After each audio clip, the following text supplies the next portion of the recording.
2, 1. Should be live. Right, okay, I'm live. Yeah. So, right, good afternoon to everyone. It's now 8 minutes past 3. Starting late. Anyway, I'd like to welcome you all to the virtual meeting of Hounslow's licensing panel. I'm going to introduce each of the members and the officers here today one by one. The panel will consist of myself as chair. My name is Councillor Richard Foote. I'm chair of the licensing committee and one of the elected councillors for Hanworth Ward. Next, I'm going to ask my two colleagues to introduce themselves, starting with Councillor Smith. Hello, I'm Councillor Smith and I represent Hounslow South. Right, Surinder. No, you're not live, Surinder. Now you are. Sorry, You're Councillor. muted. You're on mute.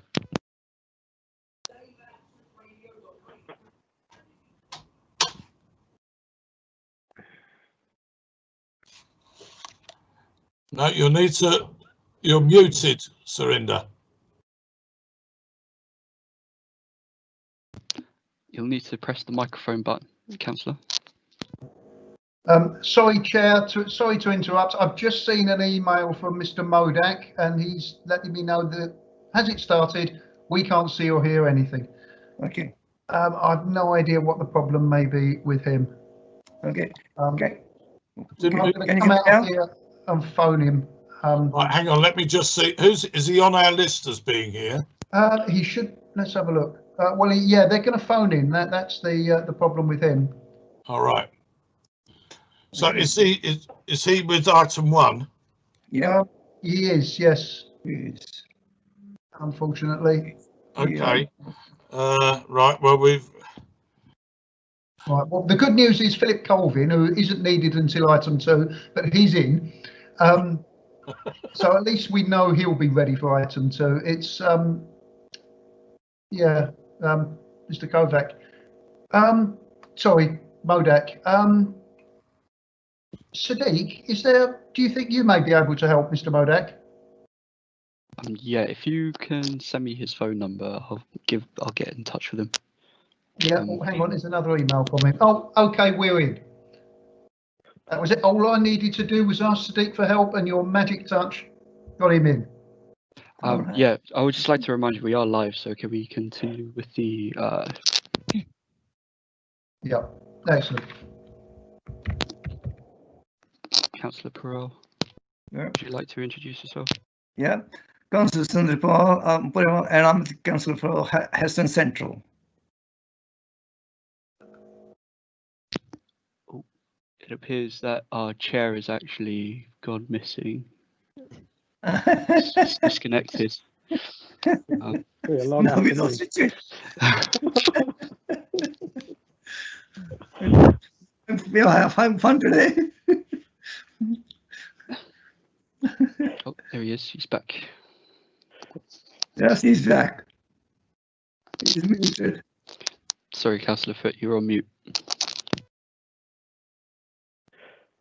Yeah, I said I was going to look at the list of people, and I clicked the disconnect button, and realised as I was doing it, I could see what I was doing, and I tried to pull my hand away. And it didn't come back.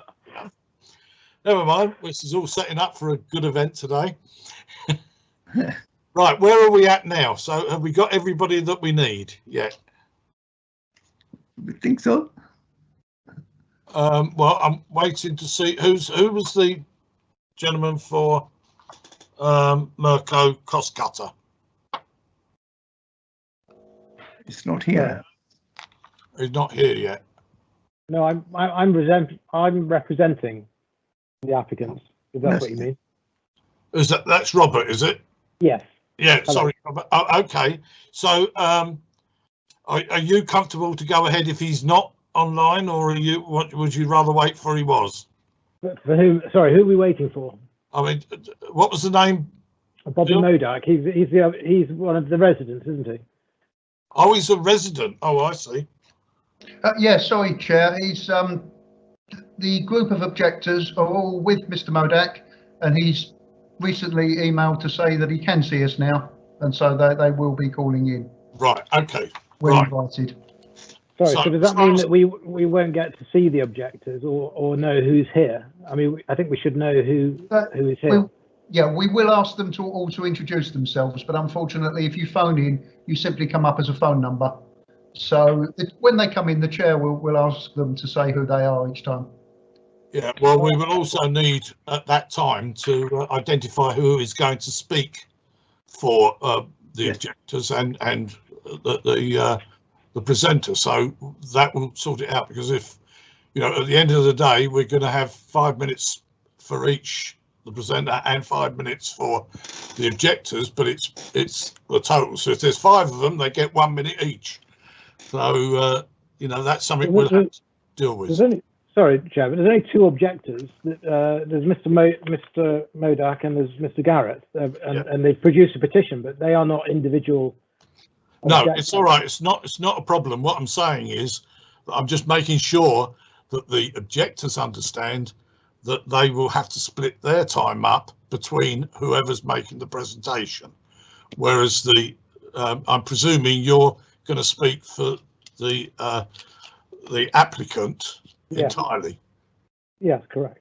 Right, so both groups will have exactly the same amount of time, is what I'm trying to get to. Right.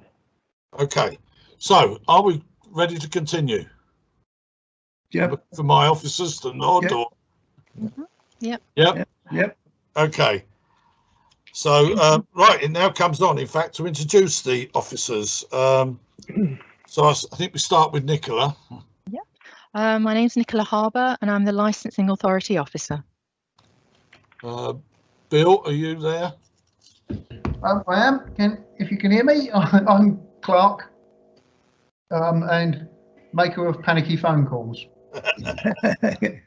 And our legal advisor. Good afternoon, my name's Baljic Verdi, HB Public Law Legal Advisor to the panel. Right, thank you all. We also have officers acting in a producing role for the technical side of the meeting, but as they're not expected to be involved in the discussions of the meeting, although they have already, I'll not thank them now, but we will nominate them for an Oscar once this pandemic has passed. As you all may know, until recently, virtual meetings for the council business were not legal, but as a result of the coronavirus pandemic and the quarantine arrangements required by government, the law has recently been changed to allow local authorities to meet in a virtual way to make decisions. Therefore, this meeting is taking place using the recently introduced government regulations. The way this meeting will work will be, as chair, I will be running the meeting and inviting people to speak. As it is very easy for people to speak over each other in a meeting like this, I will ask each member of or officer to speak in turn at the appropriate stage. This will mean that there should normally be no need for people to interrupt or to ask to speak.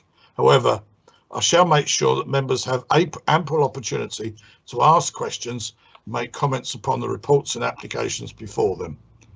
The exception to this arrangement will be the legal committee or licensing officers who may turn on their microphone to alert me to any legal, governance or licensing issue that needs addressing, although I would expect this to be a rare occurrence. In addition, we have a producer of the meeting from our ICT department who may also contact me if necessary, but I think it's unlikely if all goes well, and we hope it will. The etiquette for members of the committee and for members of the committee and for officers and those making representations who are expecting to speak will be to mute your microphones until you're asked to speak. This means that only one person will be speaking at a time, and there will be no background noise, making it easier for us to follow the meeting, also for those watching from home. I will also ask members always to say who they are when they make a contribution and to speak slowly and clearly for the same reason.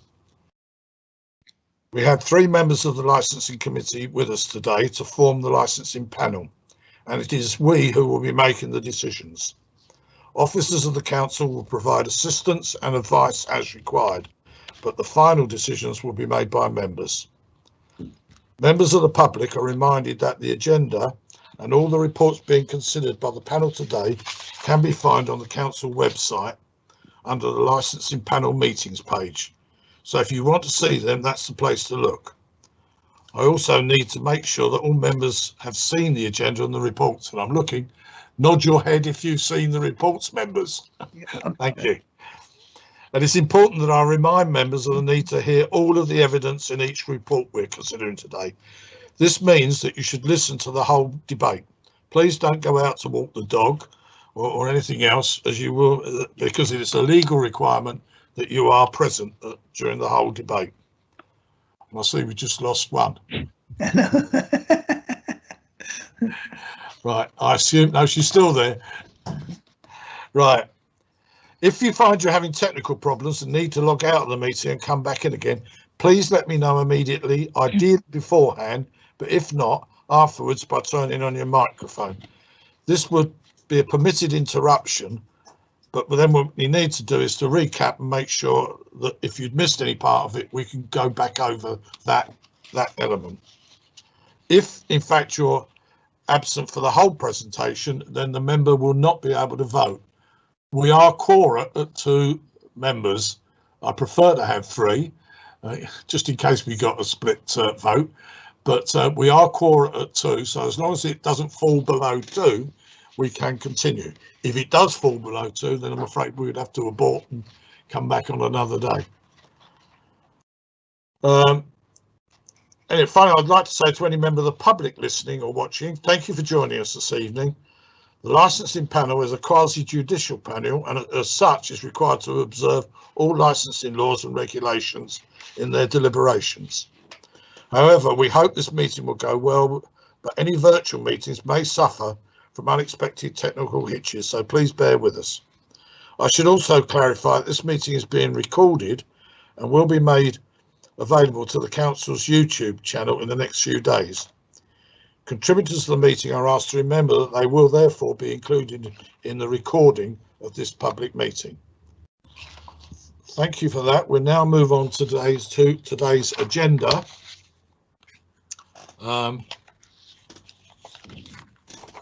Right, let's move back.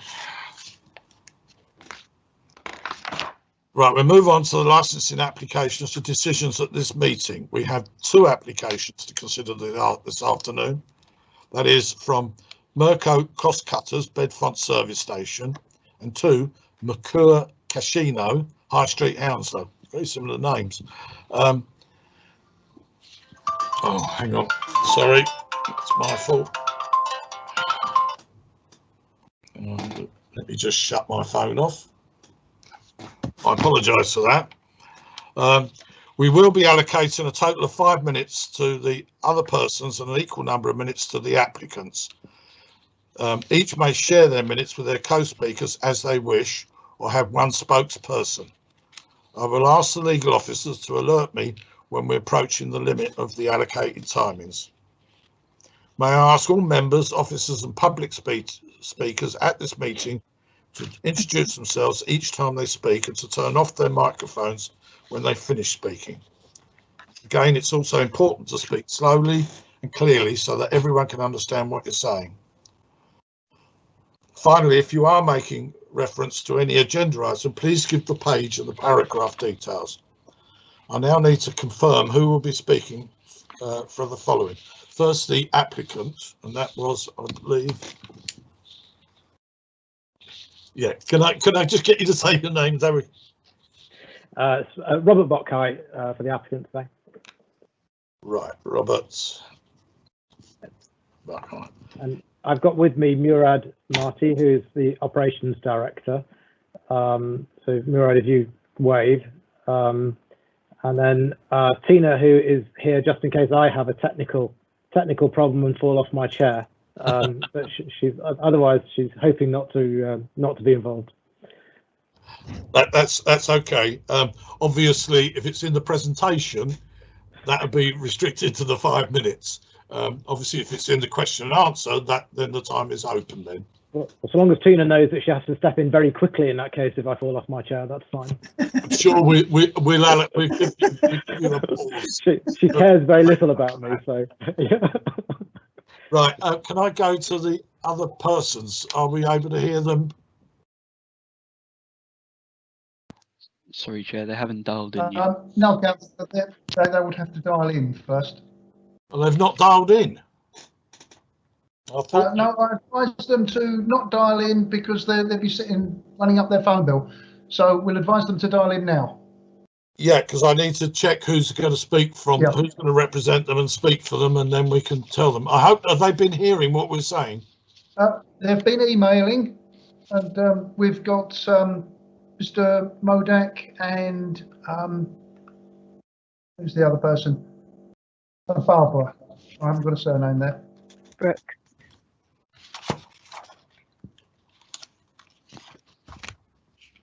So I'm a loss. Are they coming through to contact?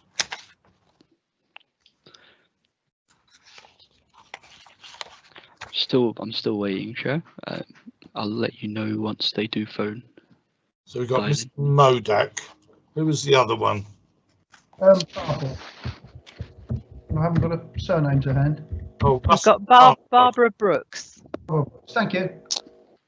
Oh, I've got Russell Garrett. The other person, there's two others. There's a Barbara Brooks and a Ken Portsmouth. They were actually on the petition. Oh, so they're not actually a separate. Which was submitted by Mr. Moddock. So this is, Hi guys, can you hear us? Yes, loud and clear. Barbara Brooks. Thank you. Hello? yeah. So, right. Okay. This is Councillor Foot. The Yeah. other person, there's two others. There's a Barbara Brooks and a Ken Portsmouth. They were actually on the petition. Yeah. Right. Which was submitted by Mr. Moddock. Right. Are you? Hi guys, can you hear us? Can I? Yeah. Right. Can you hear us? You'll need to Sorry, mute everybody's the speaking at once. stream. Sorry, could you turn off the volume of the video that you're watching, the conference? Because we're getting some feedback. Okay, one second, just doing that now. Is Thank that you. better? Right. Is that Okay. better? Yes. Yeah, okay. So we are here, like you rightly mentioned. So Barbara, Brooks, Ken, and myself, we three are here. Right. Okay. And, what I need to know is who is going to speak in representing you. Barbara Brooks and Bobby Moddock. And Barbara Brooks and Bobby Modak. Moddock and Deanne Moddock. And Deanne Moddock. so how many have we got? So we got four. Yeah, we got four here. Well, you realise that you only have 5 minutes presentation to spread amongst all of you. Okay, so Barbara Brooks and Bobby Moddock. Right. Well, how you deal with that is up to you. But when we reach the 5 minutes, you will be told that that's it. I've got my legal advisor there. Is that you with us still? Baljeet? Yes, I am still here, so don't worry, I've got the time. Okay, so it looks like we've got two speakers for the other persons, Yes. Which is Bobby Modak and was it Bobby Modak and Barbara Brooks? That's correct. Right. So, and they will have 5 minutes. So we're taking 5 minutes for the presentation and 5 minutes for the objectives. Right. So we've reached that bit. Anyway, so if we get into the meat of all of this, that's the administrative bits. Sorry, Chair, I'm sorry to interrupt. Are you saying that Barbara Brooks is an interested party? Just, I need to know who the parties are to the proceedings. Yes, she says she's on the right. I'll have to go back again. She is on the petition as an interested party. But I've never known signatures of a petition to be counted as parties to the proceedings. So my understanding is that we've got two interested parties. We've got Bobby Modak and we've got Mr. Garrett, and they've got a petition in support. Just so that we know who the parties are today. It's difficult to start without knowing who the parties are. Well, that's unfortunately my copy is redacted, so I can't tell you where the addresses are for these. Mine are redacted in the same way that all of yours are, because they're sent out. So I'm working off my hard copy. Are they all from a local address there, please? Do you know? They are. They're sorry. They were on the petition which was submitted by Mr. Moddock, and they were all individually written to asking if they wish to attend the meeting. Right. That's the normal procedure. Okay. Yeah. Now, can I go to Baljeet?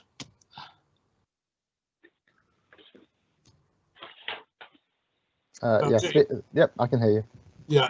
I think that there is that the presenter is objecting to members who are on the petition making a statement, as opposed to the names of people who actually wrote in. Now, can I have your guidance on that, please, Baljeet? I thought we were okay with people taking people from there, but it's up. You please advise. Well, first of all, I'd just like to ask with Mr. Bokhai whether or not that is the case, or if he was just seeking clarification as to who was actually on the panel, so that he was aware for his own records and so that he could presumably address their concerns if need be. So my understanding is that he's not actually objecting to them speaking, but wanted clarification as to who was present and who would be speaking, so that he could make any representations as he sees fit. Yeah, thank you, Bridget. Yeah, that's exactly it. I think we all need to know who the actual parties are to the application. Now, if there are only two objectors, they are entitled, of course, to call people to support them. So it's not a question of stopping anybody from speaking, but if you are treating each of these individuals as objectors in their own right, it's just useful for me to know that.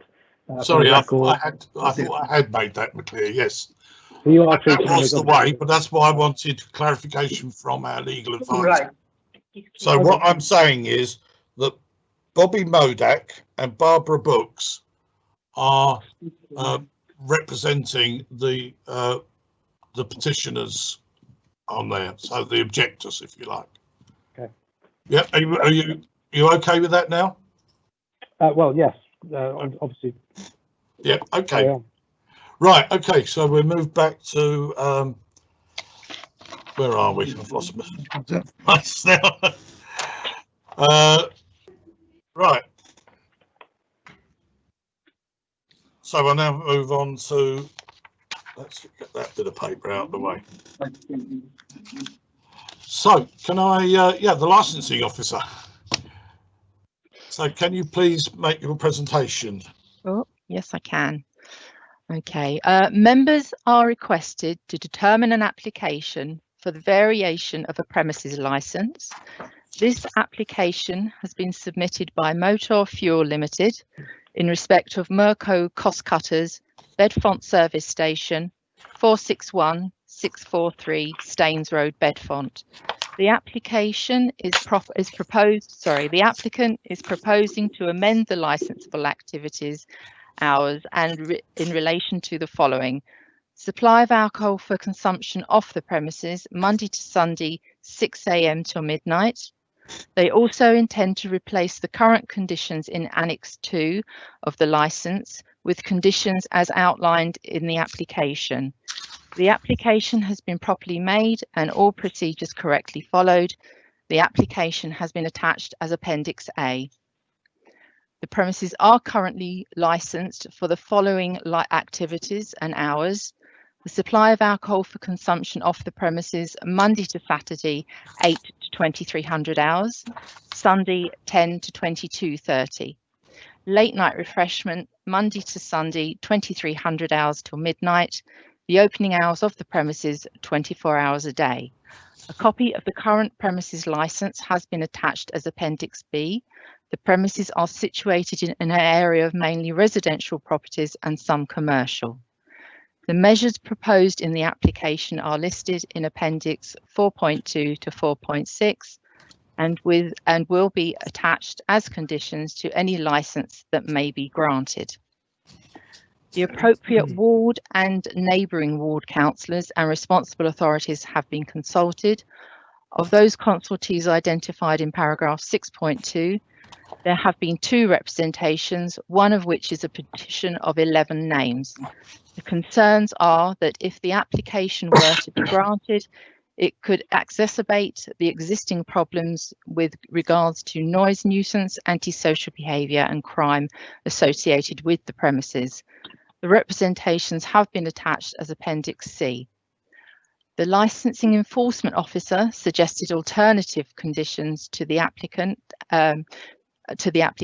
and solicitor, which were agreed by the applicant. Therefore, if therefore the application were to be granted, they would be replaced by the conditions originally proposed. The conditions have been attached as Appendix D. Both copies of both the report and representations received have been sent to the applicant. Of those making representations have been informed of the time and date of the licensing panel and have been informed of their right to attend. Thank you, Chair. Right, fine. Thank you, Nicola. Right, can I now ask Robert, are you okay with the detail of what the officer has outlined? Yes, thank you. Okay, fine. So first of all, I'm going to, are there any representatives from the licensing authority, police or other responsible authority present? No, sir. So we'll move on. So their report is the one that's, the only report we got in that direction is the one that's right. Appendix D. Okay. Right. So I'm now going to ask the objectors to introduce, to make their representation. You will have 5 minutes for the representation, and our legal advisor will tell you when we're reaching that end. So, are they there? Hello, yeah. Yes, good afternoon to you. My name is Barbara Brooks. I'm 15 Lindsay Gardens, and I'm sat here with 3 of my neighbours, Ken Portsmouth, Bobby and Dee Modak, and we are speaking on behalf of the 11 residents of 13 to 18 Lindsay Gardens. I'm sorry, can you hear us? Can I just stop you there and we'll pause the clock? But when I asked who was going to be, oh, sorry, yes, it's Bobby Modak and Barbara Brooks, yes? Yes. Yes. Yeah, not 3 names. So you threw me by saying 3 names. Okay, right, we'll restart the clock then. So, Barbara, you're kicking off, are you? Yes, I am. Okay. First of all, thank you very much for giving us this opportunity to air our grievances. We would like to begin by asking the very basic question, simply, what is the need for the extension to the application? And in support of that, we've listed our bullet points, which Bobby is going to continue with, and I will interject at points where perhaps we need to just clarify a bit further. Over to Bobby. Hi. So the basic concern what we had was all around the fact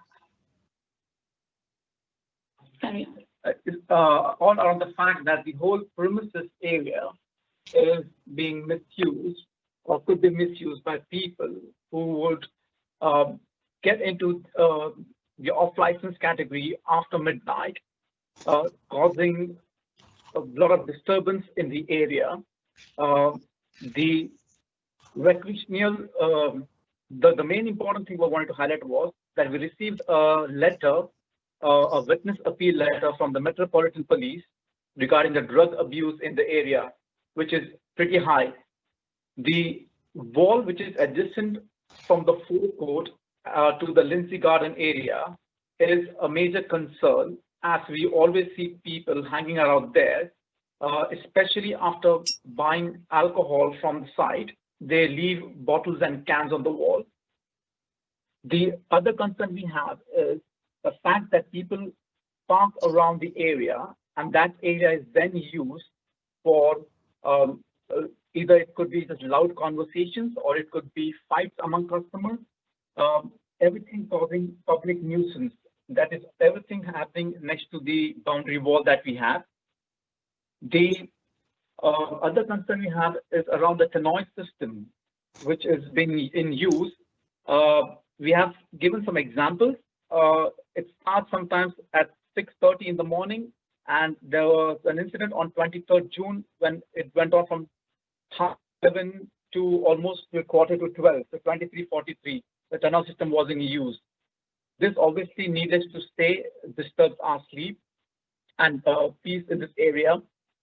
The other area problem we have is the vehicles which come onto the forecourt. We understand there will be noise, but because of the modified engines and on the bikes and the cars, the way they actually rev the engine every time, it is highly disturbing to the residents of the area. It is also necessary to understand that the litter that comes out from all this thing is a big problem. Now, what I will do is I will just hand it to Barbara. We've got a minute to finish it off, and she will summarize what she had to say. Thank you. Thank you, Bobby. So in summary, we really do have serious concerns. We're affected greatly at the moment by activity in the garage. I know I'm slightly going off piste here. This is relevant purely to the extended application for licensing. But the fact remains that within the proximity of this area, there are several establishments that people can buy alcohol from. There's a pub right next door. There's a mini supermarket about 500 yards further down. We're in the middle of what I affectionately call a Tesco triangle, where alcohol is freely available, and we are at a loss to understand what benefits to the local community this is going to offer us when already our sleep is minimised because of troublesome activity in the garage, and potentially it will be reduced to 5 hours on a good day should this application go ahead. Thank you. The end. Thank you very much. Right, I'm now going to move on to questions. First of all, by members. So I'm going to invite Councillor Smith. Do you have any questions of the objectors? Yeah, just one. Okay, I just wonder, you say there's a pub nearby and other shops that sell alcohol, so how do you know how much of the litter, I understand noise, but how do you know how much is coming from the service station? And some of the noise, is that people in the street, or is it all definitely connected to the service station? That's my question. Thank you. Can we both answer that question? So this is Barbara again speaking. The boundary wall is completely running along the length of the forecourt of the garage, and flats 13, 15 and 17 Lindsay Gardens. So the litter that comes across the back of the boundary wall all comes from the service station. There might be people on the forecourt who bring other litter that they've got from other places, but in our experience, the litter that comes across the wall is coming from customers of the service station. Also, just to add to this, the things that we see on the wall are your off-license products. So if it's from a pub wouldn't necessarily sell a Stella can, for example. It will be in a glass. So what we notice is cans of beer, to be specific, we're talking about vodka small bottles which are there, and essentially it's the plastic disposable gloves, which is it's like a mess. What do they call those syringes? The syringes. We have come across syringes and something which is a silver color thing, called the silver bullet, some gas thing which is there. So all these kind of things is what we have to deal with every time, because it comes on this side of the wall and we are then responsible to dispose it off. And this is not, if I may say so, like one-time occurrence. It's a continuous thing. It is absolutely continuous thing. And it's a real nuisance to us. And Can I just interrupt? I think Councillor Karen Smith was asking the question of you about litter. How can you identify that it all comes from the garage as opposed to the other premises in nearby? I think you've widened that somewhat in the answer. So if you could just stick to answering the questions that are asked of you at this stage. Sure. So the basic example would be from the can and the bottles, which is bought from the shop and disposable gloves, and is left on the wall, on top of the wall, and it falls into the garden. So like I was saying, to make it very precise, the pubs will not sell cans or bottles. The off-license shops sell cans and bottles. Okay. Right. Surinder, do you have a question?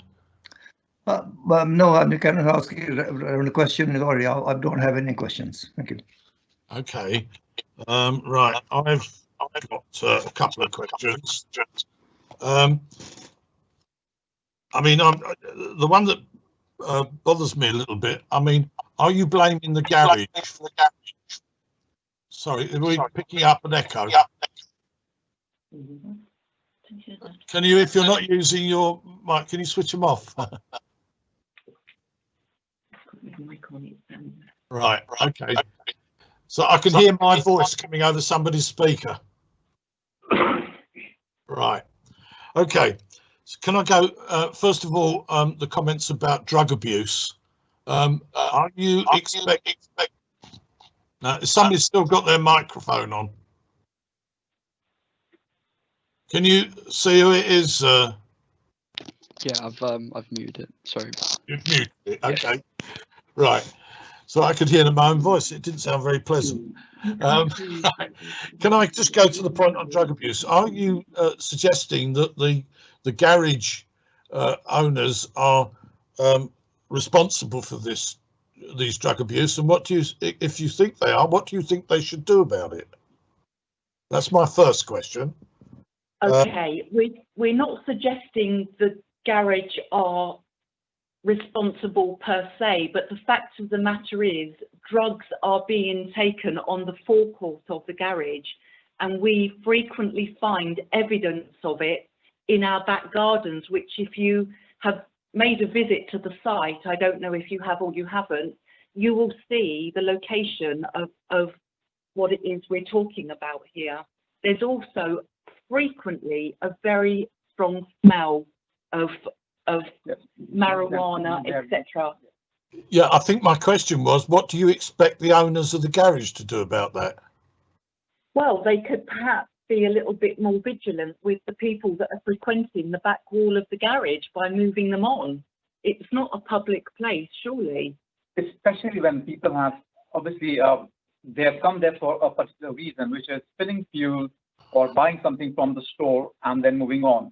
So if they see a vehicle which is parked there for longer than necessary, then surely somebody needs to question or see what's happening inside.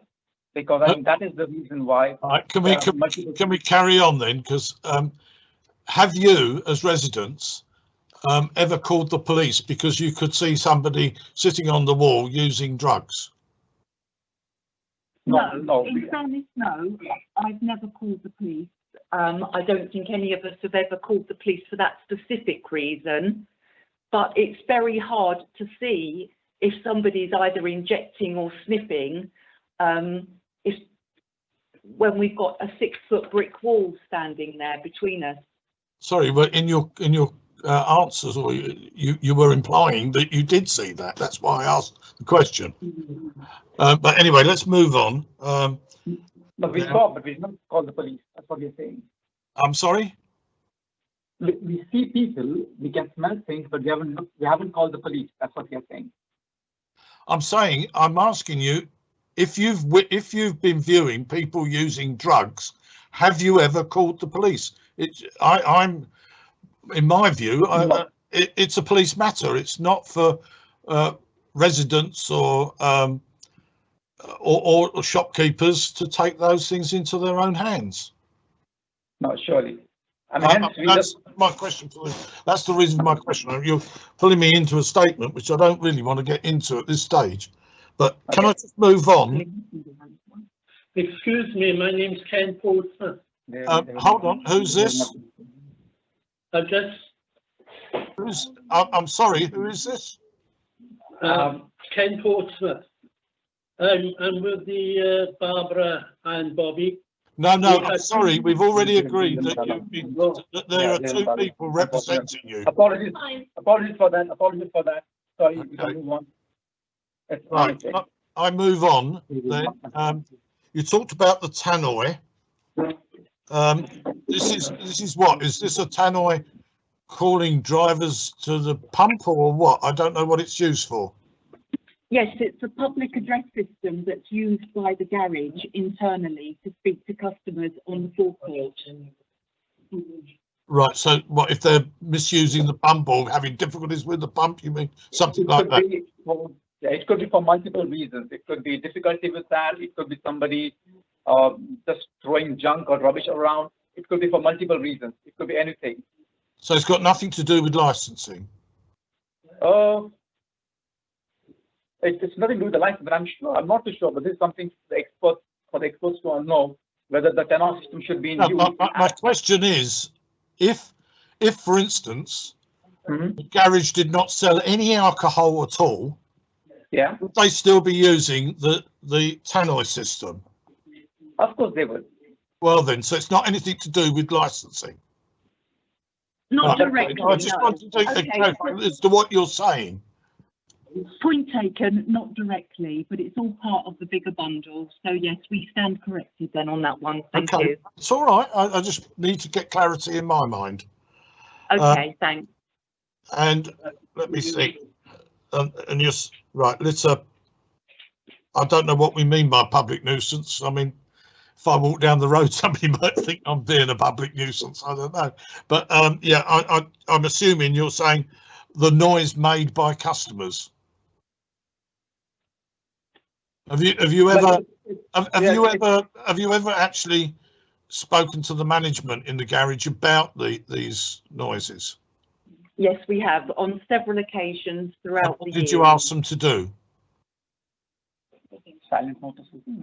Well, the most recent example is asking for polite notices to be erected around the garage, and we had a letter back from one of the employees for the garage a couple of weeks ago, but we're still waiting for these polite notices to be erected. Okay, so there's been a conversation between yourselves and the management of the garage. And documented, yes. That's the most recent. No, that's all right. That's what I really need to know. Okay. So right, that's all of the questions.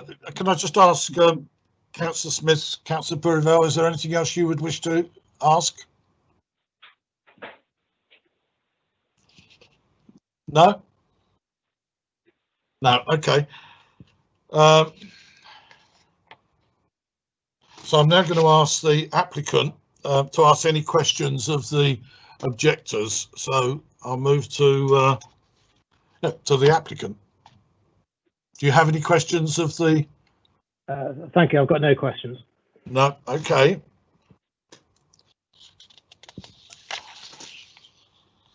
Right. So I'm now going to ask the applicant to speak to their application. You have 5 minutes, and you can use that any way you want, but the switch will be thrown at the end of the 5 minutes. So over to you. Thank you. Can you hear me? Yes. Okay. Thank you. So this is an application to vary the existing hours. It's part of a programme of applications where we're trying to match the store hours with the alcohol hours. That's encouraged by your own licensing policy, where stores would normally be able to sell alcohol to match trading hours. It's in your policy, and it's also in the government's guidance, the Section 182 guidance, that generally stores should be able to sell alcohol to match their trading hours. We put the application in. We had liaison with Paul Richards, I believe your licensing enforcement officer, and we agreed a set of conditions. We also had engagement from Councillor Mitchell, who asked some questions about the way in which we operate and about the conditions, and he was then satisfied and withdrew his representation.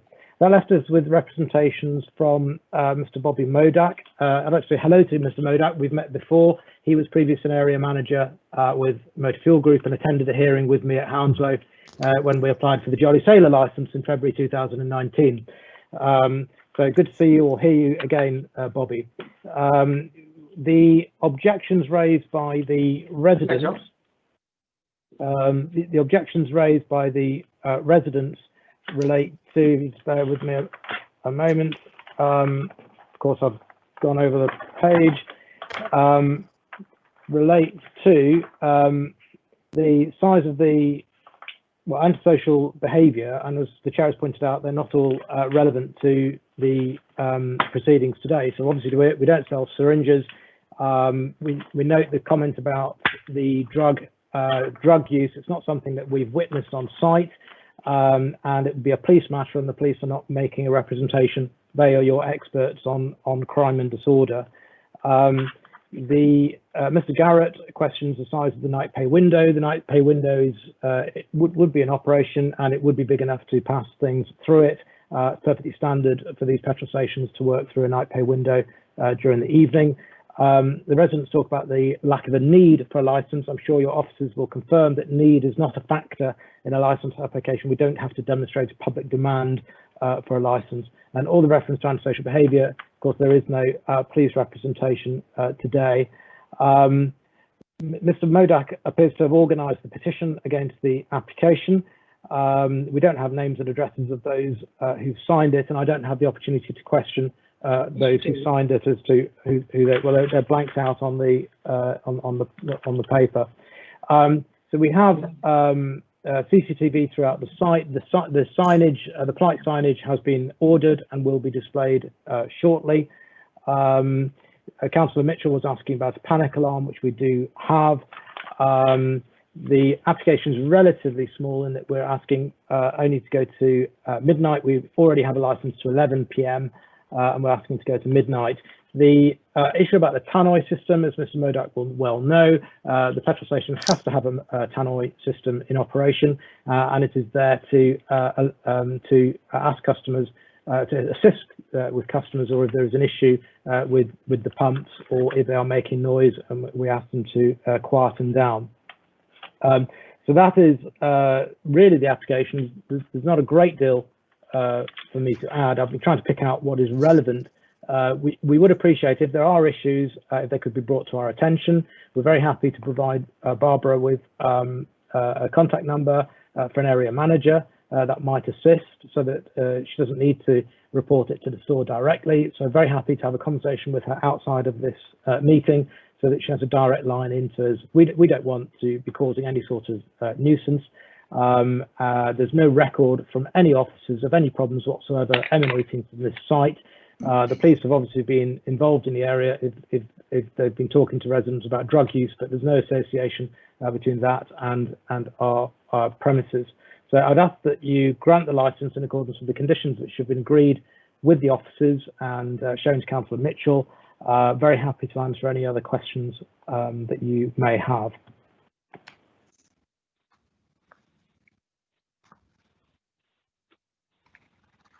Am I still within my 5 minutes? I can keep babbling if you want me to keep talking. It's all right. No, I was just switching my microphone on. It's up to you if you want to babble on. Well, I don't think there's anything else. I'm using your words. That was not meant in any detrimental way. I don't think there's anything else raised that's actually relevant to the licensing objectives. And Chair, you picked up on that yourself before. So I think you questioned some of the points that were being made by residents. I'm not trying to belittle any issues that they may have, and we'd like to work with them. In terms of litter, again, litter can come from a number of different sources. and it's not necessarily coming from our store, but every shop will have a certain amount of litter, and there's legislation to deal with that. We do litter pick the store forecourt. We keep that clean. We'll continue to do that. And if there are any particular problems with litter, please, by all means, the residents should be able to contact us, and we can talk about that. Okay. And that's the 5 minutes up, by the way. Right, that's spot on. Right, okay, I'll now go to the members, and I'll start off with Councillor Smith. Do you have any questions, Councillor Smith?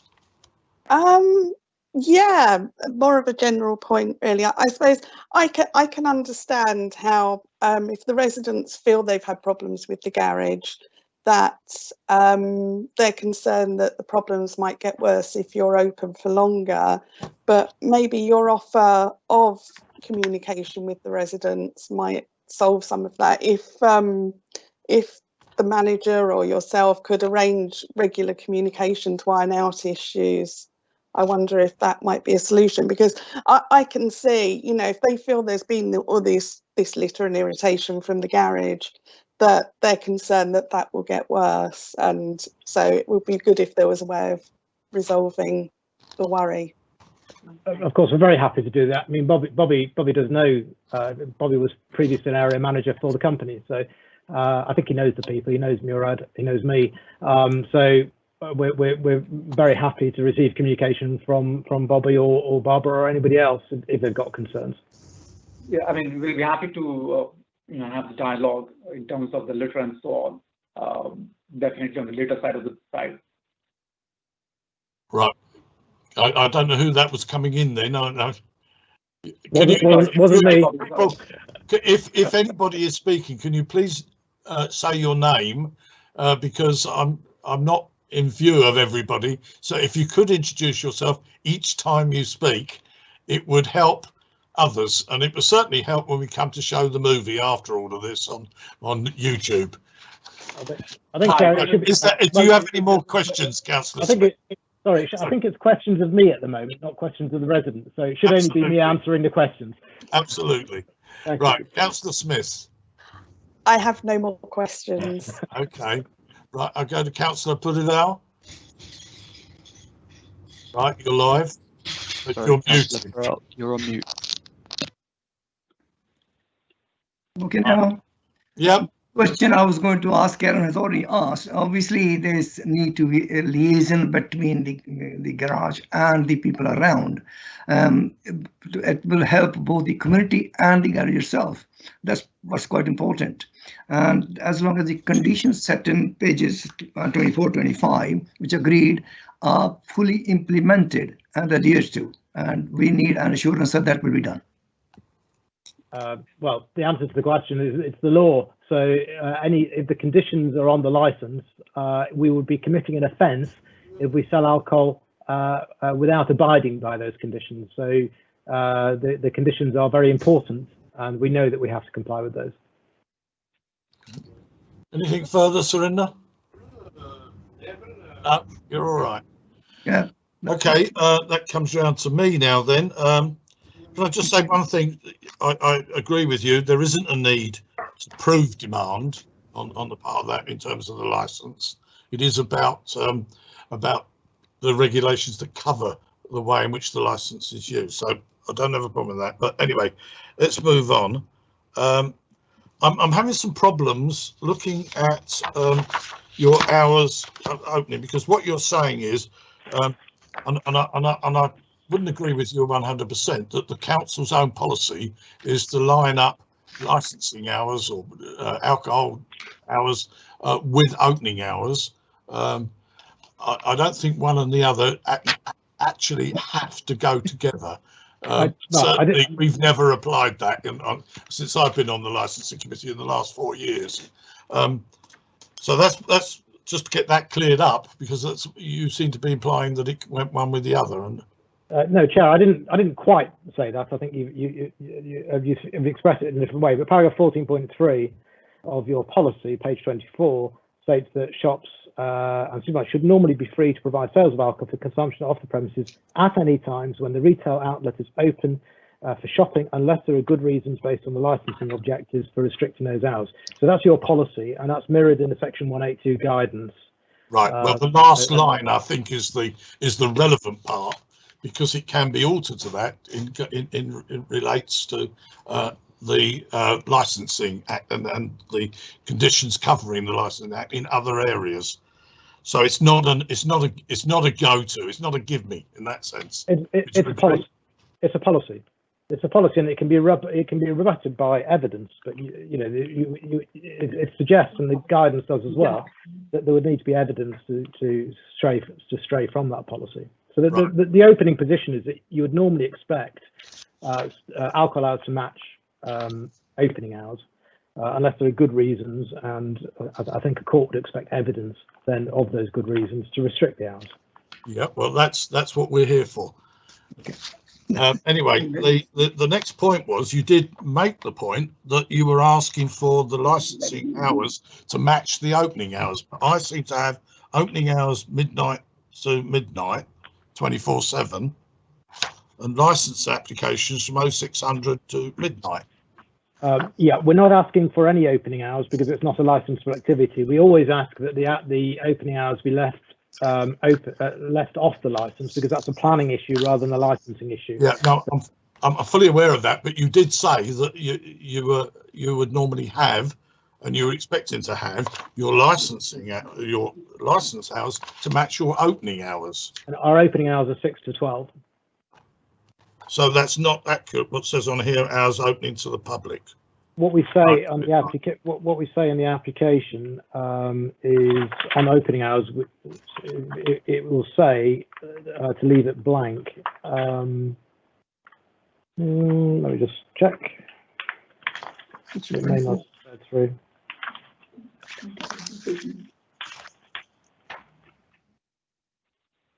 Yeah, sorry. It would normally say on box L in this form that we ask that the opening hours be left for planning rather than to be inserted on the license, because it's not a licensable activity. It's just a few words that have been missed out in that box. So we would always leave it at just leave the opening hours off. No, it's just your comments earlier. You're quite right. You're quite right. Yeah.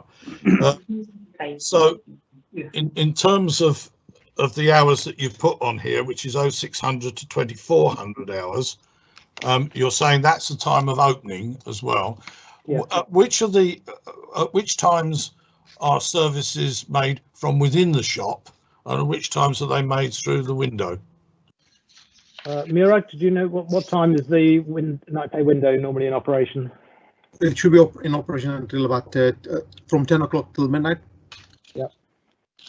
Thank you. Some 10 to. Murad, hi, Bobby here. Can I speak? Hi. Sorry, who's speaking? Bobby Modak. Sorry, Bobby, you're. Can I come in for a minute? No, you've had your opportunity, okay. And all right, thank you. When we come to it, I will tell you when you can ask questions. Sure, thank you. This is not an open debate. Lovely, thank you. Thank you. All right, so when we get to it, you will be given the opportunity to ask the applicants questions. Okay. Sure, thank you. Okay, right. So now I've lost my place. Can I just go back to litter on the forecourts? You say that, I mean, I'm presuming that you do have bins on the forecourts. Yes, we do. And these are emptied or checked regularly and litter picked? Litter is picked. Litter picked at least every day. Murad, bins cleared every day at least. They are indeed, yes. And if they all fill, we actually just go and do another round as well. Yeah. So when you're going around loose litter that's on the ground in the forecourt, that will be picked up. That will be picked up during the course of the day as well. Yes. Yes. Okay. Can I ask something else as well? Because what I don't have is any kind of map that shows the situation of the CCTV cameras. So I mean, there are cameras throughout the forecourt, throughout the store. So will all be covered. Is that right, Murad? Correct. Right. Okay. Well, what we normally have is an indication where, especially the ones inside the stores are, and the ones that would display a facial picture of anybody coming into the store or in around the area there. Are the cameras in fact positioned to do that? Yes, there would always be a camera facing, so it will capture people coming into the store. Okay, right, because that's you know, it's not clear in here, and it's something that we look for, because obviously if there is something happening and there is somebody that's in breach, it's good to have a picture of somebody's face. Well, the conditions there are, you know, we're happy. Any suggestions from the police in terms of position cameras we would adhere to. So this is not a new license application. We're operating there already. We've got a full digital CCTV system in place.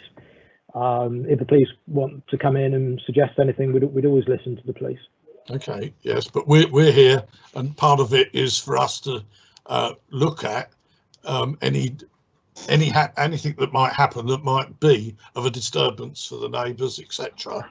And we would be looking at being able to follow up on that if that happened. Now, you know, normally, again, I agree that this is a revision, it's a review of the licence, it's not a full application, but having CCTV, we found, is a very important issue in ways and means of actually controlling what might be going on. We do have the CCTV. It's not a requirement of the plans regulations to include the cameras on the plan, so we don't do that for any of our applications because it's not part of the plans regulations. There's no requirement to show the cameras. If the police ask us, we will of course send them a plan, or the licensing officer, so we can always send a plan showing the positions of the cameras. It's not a problem. Well, I would find that that's a very strange response, because I know on a frequent applications that we have just that, and for that reason, and it's not just police who will be signing it. Well, I'm happy to share the plans regulations with you, and I've got them here. The plans regulations say what information needs to be included on the license plan, and CCTV is not part of it. We deal with thousands of applications, and we don't include the cameras on any of the application plans. And we've done many in Hounslow in your area as well. We don't include the cameras, but we're very willing to share that information off camera, so to speak. If you would like to see the positions of the cameras, we can send a plan to you. Right. Well, we just have to agree to disagree on that point, because I'm only saying it from what we regularly have on applications. Sorry, Surinder, you're trying to get in. What I'm saying, I'm trying to say that when talk about the no need for CCTV, we don't ask. It's part of the agreed conditions on page 25, 1, 2, and 3. It's quite clearly says that. So the CCTV is part of it. We have digital CCTV. Yeah, absolutely, we have the cameras throughout the store. They're all there. Yeah. So we do have cameras. We will have cameras. I think what the chair is asking is why the cameras are not shown on the layout plan. But we're not planning to change the layout in any way. So there would have been no reason for us to put the cameras onto the license plan. There's no requirement to do that. But we do have cameras there, and I understand what you're saying, but it's quite feasible that this may have been a license that was originally put in place in as early as 2005, for instance. Things change in that time, not least of which the council's observations on what causes problems and what doesn't cause problems. And one of the areas that we've insisted on is that we do have a plan of premises, so as we can see how you're covering the area, which I think, when we look at any possible criminal activities that might happen in there, that is being looked after. That's one of the principles.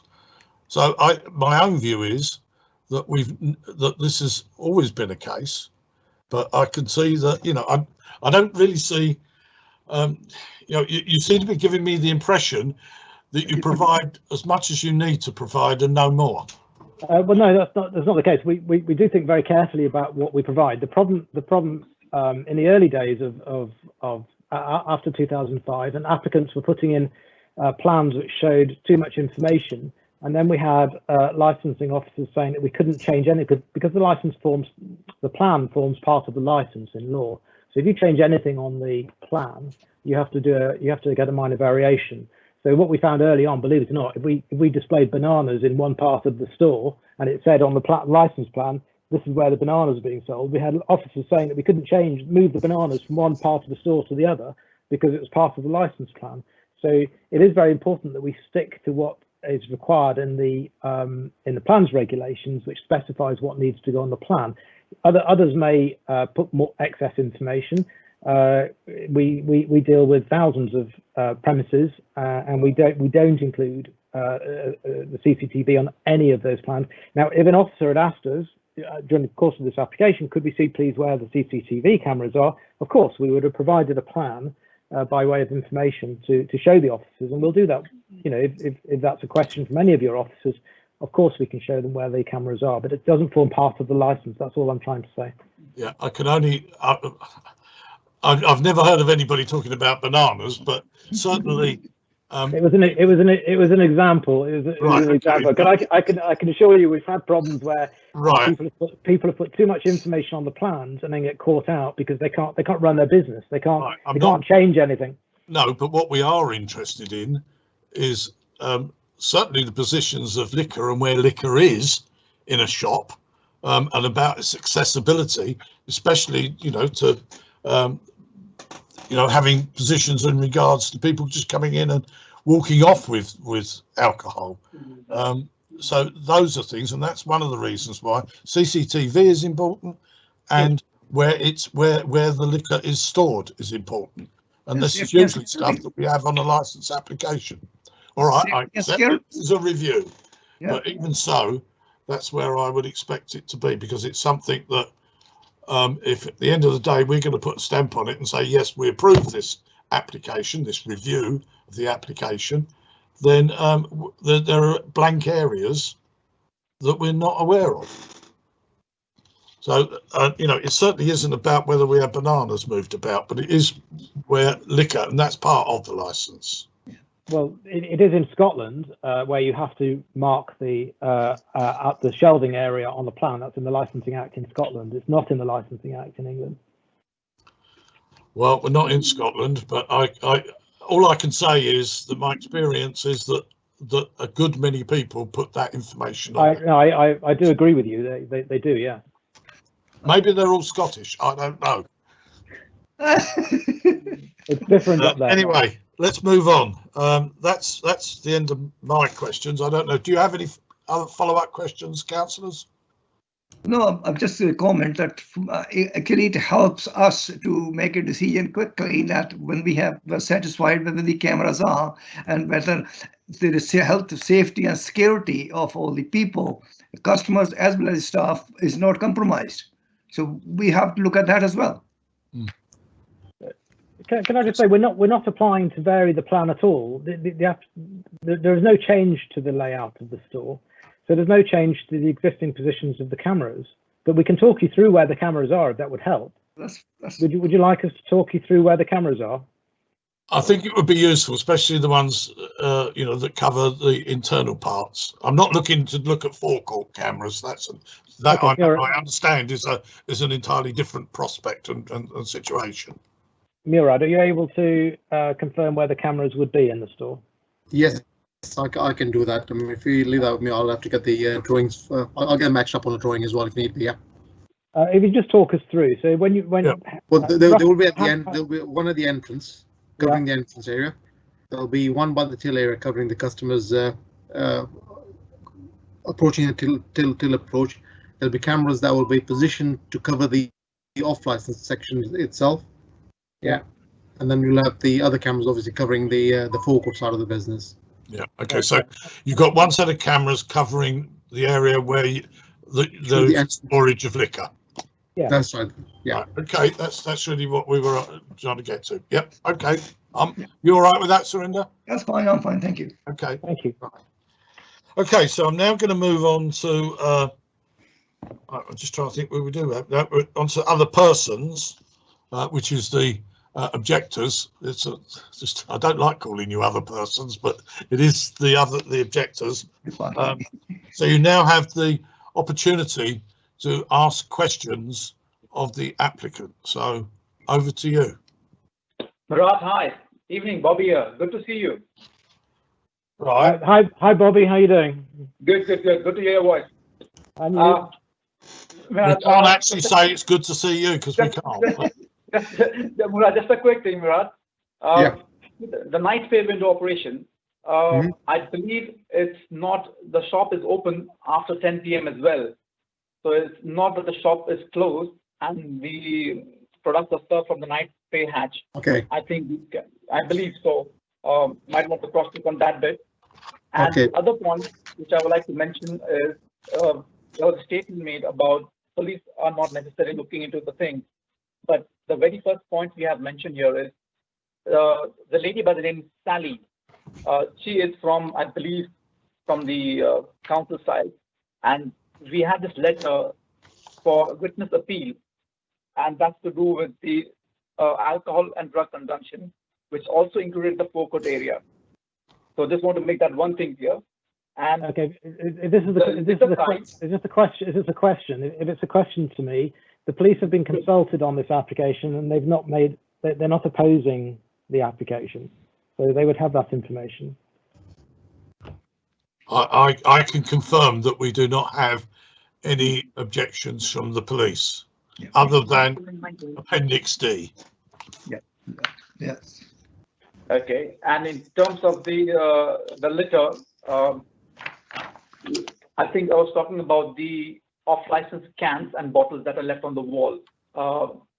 It's not necessarily just the loose products, the gloves and all, but off-license bottles and cans, which come from the shop, definitely are not from the pub. And that is a bigger concern because after consuming that, 8 hours of the evening, these products are left on the wall. And it's not necessarily the staff can really pick it up because it's just on the wall. You know, you're talking one staff member trying to clear the whole forecourt. It is difficult maybe for them to spot. Okay, again, is this a question? Sorry, is this a question? Yeah, this is the objection, part of the objection. Yeah. Okay. And the question. And the question. No, it says, look, Bobby, this is your space to ask a question, not to make a case. No, You've had your opportunity of making the case, so now's your chance to ask questions to the applicants. Yeah, sorry. Basically, what I was trying to say is how this can be dealt with. The point that I made, how can this be dealt with so that we don't have to then face this issue come the next day in the morning to clear the rubbish. We will make sure that the staff are reminded to check first thing in the morning for any bottles, cans that may be on the wall or in the vicinity, and clear that. So we will make sure that the staff are reminded. Would it be an ideal way of dealing with this, that it's been cleared in the night itself rather than the morning, only for the sheer reason, and again, I'm talking this broadly, that space, that area is being used for people to hang around. It's like you see something lying there, people just keep on chucking things. Okay. We'll have a look at that, Bobby. But we do close at midnight.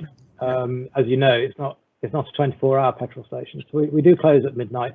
We will have a look at that. Okay. Any other questions from the objectors? No, I think we are all right. I think we made a case. Thank you. Okay. Right. Thank you.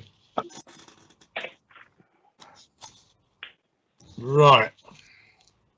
What I'm now going to move on to is to allow the objectors and the applicants to sum up.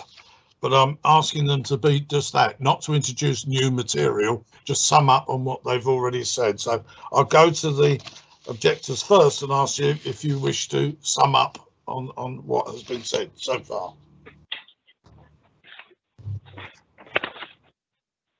In summary, basically, we believe that extending the licence will just further encourage individuals to buy and consume alcohol and drugs in and around the forecourt. This is really beginning to push the tolerance of the neighbours and testing our patience. And yes, again, I admit to perhaps bundling this up into other issues, but it's all part and parcel. There seems to be a lack of awareness by the business about the broader social problems that we as a community are suffering, not just the residents here, and the impact on an otherwise quite tolerant neighbourhood. So we would push for signage on the forecourt rather as quickly as possible, do not disturb, etc. And just be assured that the application is going not to further compromise public safety in an area which in recent years has seen a rise in antisocial behaviour. Thank you. Right. Right, can I go to the applicants now if you wish to sum up? Thank you. I'm happy to propose that there be a condition on the license. Sorry, can you hear me? Can you hear me? Yeah, I can hear you. I don't know who's speaking. I don't know. Happy to propose that there be a condition on the licence that notices will be displayed at the premises, asking customers to leave the premises quietly and show with respect to our neighbours. I've got some wording which I can send through in a moment if that would assist. And that would mean that we can't use the extended licence until those notices are in place. So hopefully that reassures Barbara that we won't be using the extended hours until the notices are physically there. I hope I've answered the other question. Litter will always rise its head, I'm afraid, with any application. There is other legislation that deals with litter as opposed to the Licensing Act. We do our best to keep the area clean and tidy. We are living in exceptional times at the moment where there is much more outdoor use than there was previously, and so there is litter. There is, I think this is my observation, there is more litter generally at the moment than there would be in ordinary times because we are outside more. The tannoy, we have to have the tannoy. That's part of the operation of the petrol station. It's there for health and safety reasons, but we will remind the staff that the use of the tannoy can disturb residents, and they've got to use it judiciously. I knew I shouldn't have said that word. They've got to use it carefully, and with regard to the neighbours. Importantly, this application was submitted and considered by the licensing officers, the police, environmental health, trading standards, fire, planning, public health. I think that's about it, and none of them have raised any objections to the application. We know that having the license is a privilege, it's not a right, and we know that if problems do arise from the extended hours, that the residents have the right to seek a review of the license, which will be based on evidence of any difficulties. I hope it doesn't come to that, and I hope that they will feel free to contact. Sorry, this is Baljeet. Contact. Sorry to interrupt, Robert. This is Baljeet Verdi here. I think Councillor Karen Smith may have just dropped out of the meeting, so I don't know if Sadiq can confirm. Let's see if she comes back. Can we just hold for a second and just see whether she... Come back, Aaron. So Ms. Botkai, it was literally for, say, the last 15-20 seconds of what you were saying. I think I'm pretty much done. So I'll simply ask you to grant the variation of sort. If you like, I can send through some wording. I can do it on the chat if you like. I'll send through some wording for the notice condition. That will take me about 3 minutes if that assists. That's for the display of notices. Okay. Yeah. Can I? There was one real issue on, not real issue, but on Appendix D. I just wanted to make sure that we know what we're doing with Appendix C. Is now in addition to and replacing the other conditions that were in there, but the specific ones I'm interested in is 16 to 19. No, not 19. 16, 17, and 18. which we have specifically put in to detract from street drinkers. Absolutely. So I just wanted to make sure that, you know, that's our reasoning there, and something that we feel very strongly about. And we do have areas of the borough where street drinking is a problem. One of those is Bedfont Green, and around that area. So it's something that we will be keeping an eye on. But we don't seem to have got my colleague back yet. Are we able to contact her? Are we seeing any actions? She's not just sitting there looking at a blank screen thinking she's on.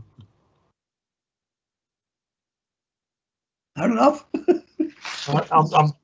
Sadiq, are you able to see any action from? Sorry, Chair, 1 second, just on the phone. Oh, you're on the phone. Sorry, I'm seeing whether or not we've lost Councillor Smith. Yeah, this is Baljeet Verdi. I mean, from what I can see on the participants, she's currently still off. So we can't say why that is as yet, but you might want to just hold, unless I mean, if there's anything further, because I don't know if she wanted to hear anything else or if she was quite happy, because I think both the objectors and the applicant had pretty much, well, the objectors had finished their summing up. The applicant had, like I said, bar the when I interrupted the 15 seconds before then, had pretty much finished their summing up, if I'm correct. So it's just a question of whether or not she had any last minute queries before going into before adjourning and reaching a decision. But we'll see if Sadiq or anyone else can get hold of her just to see what the issue is. Yeah. Do you have a phone number, Sadiq? Entry and exit outside. 5, 2.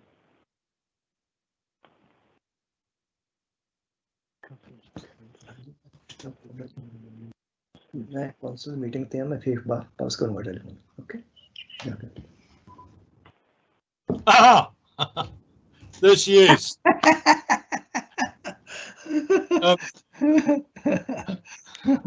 Went for a break. Right, Karen, I think you really didn't miss very much. It was just really the last 30 seconds. It was the final words of my closing. Well, yeah, I don't know if you want to.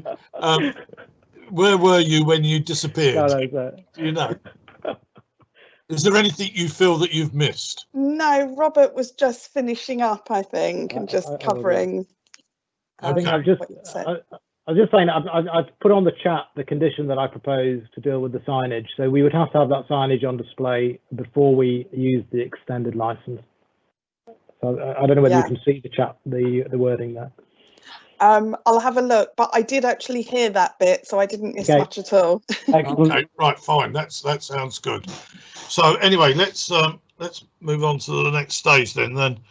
Right, I'm really thanking everybody for what they've done so far, and I'm going to ask Baljeet, our legal advisor, to clarify the procedure for the decision making and what options are open to us as the licensing panel.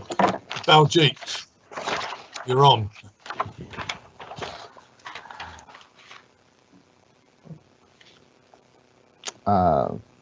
Thank you, Chair. Just push that on now. So what will happen now is that the meeting will be adjourned so that the panel members can go into a separate Teams meeting to deliberate the matter and come to a decision, or come back to say what will happen in relation to the same.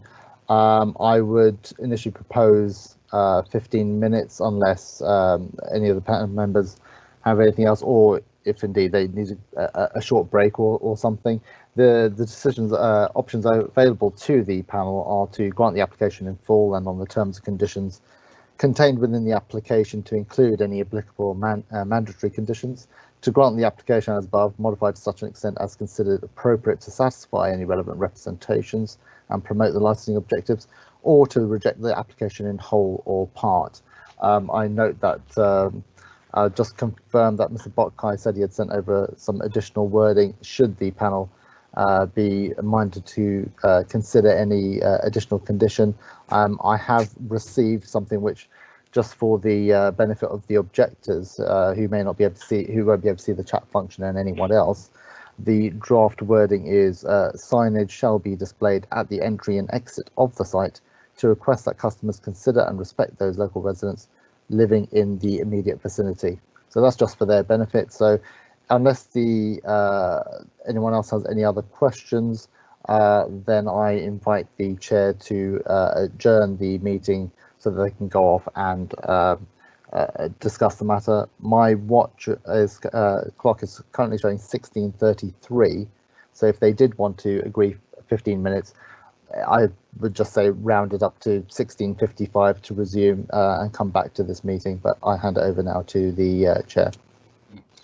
Right. If anything does delay us having reaching a decision, we although we're in a separate room, we will still be in contact with or we'll be able to contact using our phones the controllers, who will then post a notice on the window on your screen saying that our return has been delayed. So you'll be able to take anything appropriate. But I let's hopefully we can deal with that. I'm going to ask everybody if they can turn off their video cameras and microphones while they're waiting for the panel to return. So then there's no chance of you being overheard, and we do the same. So I'm now going to ask my fellow members and the legal advisor to leave this meeting and join me in our withdrawal meeting. And now, are you familiar with the procedure, Councillor Smith, Councillor Borough? He's gone. Yeah, you need to log out and then log back in as the meeting room. Okay. Yeah, see you shortly, hopefully. Keep my fingers crossed. Right. Okay, let's go. Where am I? Come on. Hang on.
Yeah.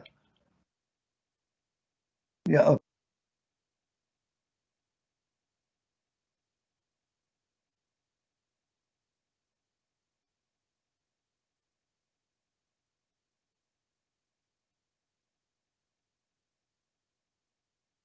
Yeah, I'm in.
Want to read that?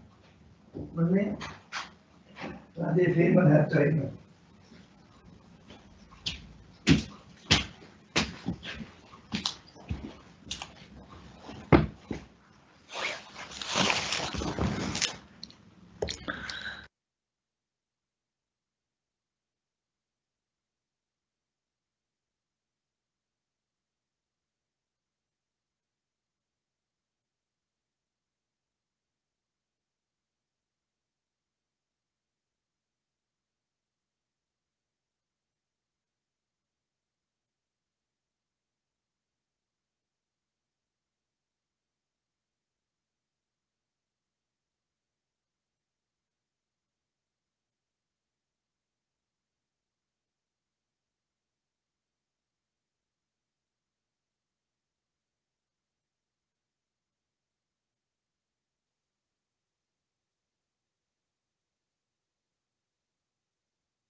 It's muting me.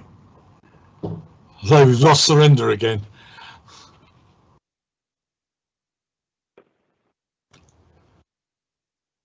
Right, we're starting to come back online.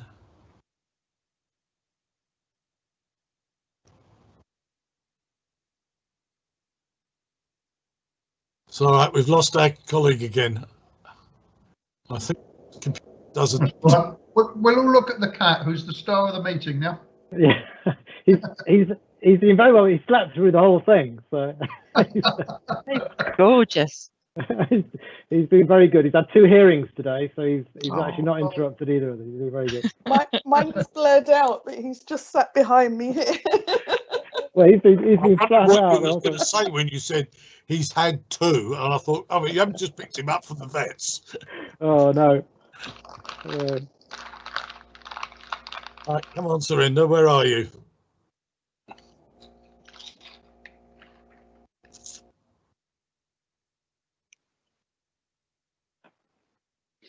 At least he now knows what I do for a living. Yeah.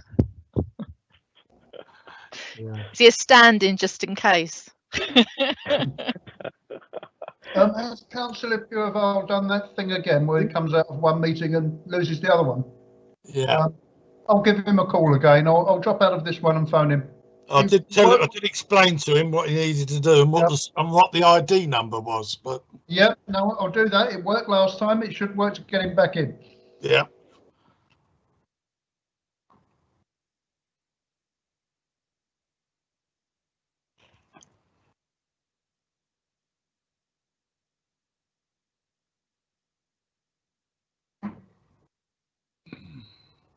I think Mr. Colvin's been having difficulties getting in. Has he succeeded yet for the next hearing? I don't know who we got. We got. Okay, well, came in, but I mean, council. We'll take a. Yeah. So Councillor Purwal has now joined the meeting. Oh right, okay, we're in. Okay, we're here. Right, okay, so let's move on. Right, the panel has considered the application for a variance on the licence, and we are of a mind to grant the variance.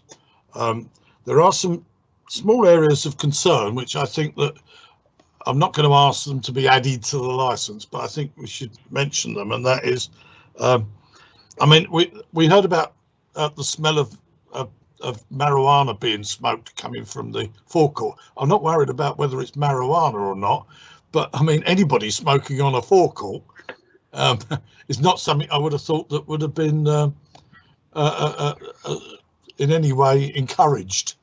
So I'd be a little bit worried about that, if you know, and make sure that things are watched out from that angle. What we're suggesting is we pick up your comments that was read out by Baljeet about the add of the signage. So that would be added in there on the licence there. Okay. The only, I mean, to be honest, our reasons, it's very difficult to be able to distinguish some of the problems that the residents are having about which ones are linked to licensing and which ones are linked to other affairs, and certainly we didn't really hear much about where some of this noise and etc. that was taking place at what time. Now obviously if it's after your closing time, then we can't expect you to be responsible for that. So these are the reasons why we said that we want to be that we would agree the license. We do have, there is an area of some concern, but it's not enough to grant the license because you've accepted the conditions that were put forward by PC Pello and Paul Richards, which are three of those which do relate to street drinking, but there is a level of concern about the amount of street drinking in that area, and there's no way we can say it is all your responsibility, because there is another off license there, there is a pub there, and you know, that any one of them could have emanated from there. But it is an area there where we're concerned, and we would ask if in any way, especially in the early morning openings, because that's where we find that the problem comes, is with the street drinkers going for their early morning drink before spending the rest of the day doing the same. But you know, if staff were just educated to be able to read to see whether or not somebody who's coming there to buy a drink that early in the morning, whether they were showing any signs of intoxication, then that would be useful in sort of, you know, dealing with it. But we've not put it in as a clause there. It's just something which we say is an area that we do have some concern with, amongst other areas in the borough, but Bedfont Green is one of those. So that really is the situation, that we approve the variation as requested, with those comments that I've made and with the additional piece about signage. Thank you very much. Sorry, Chair, this is Belgic Birdie here. Just to confirm, is that the application as varied with the new license conditions in Appendix D? Yeah. Yep. Yeah. Oh, sorry. Yeah, I thought that was a gimme. We did. Yeah, no. We picked that up in the first part. Yeah. No, it was. I was just being ultra, you know, cautious, just putting that in for ultra clarity. That's all. So Yeah. thank you. No, it is important that they will appear on the license, because I was looking at the original license in 2005, and you know that life was a lot more different in 2005 than it is now. I think that's fair to say, but that's why we should need to keep on keeping our eyes open. It was just purely for sake of clarity, nothing else. I think everyone assumed that was the case, but that's all. Okay. Thank you very much indeed. Thank you. Now, I don't know, councillors, if you wish to take a comfort break for this moment, whilst we're gathering the process for the second hearing. I'm okay. I'm okay. Okay, we'll wave goodbye. We'll wave goodbye. Goodbye. Thank you very much. Goodbye. Bye. Right, I'm going to disappear for 2 minutes anyway.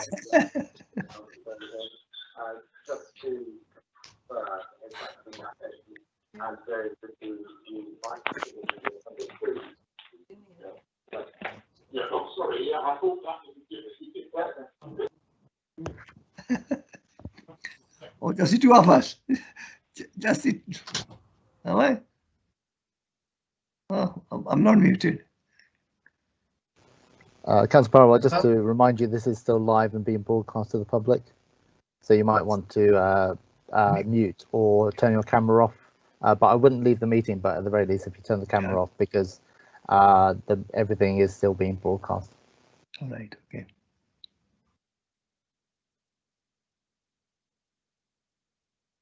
Yeah.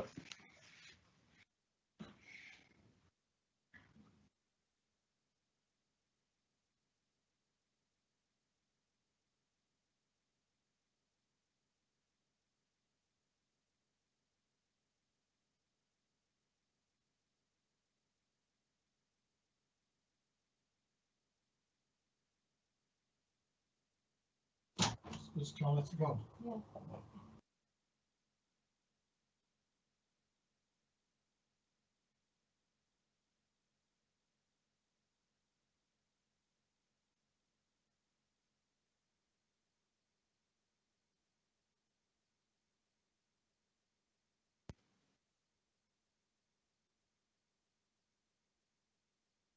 Sorry, Councillor Foot, you're on mute.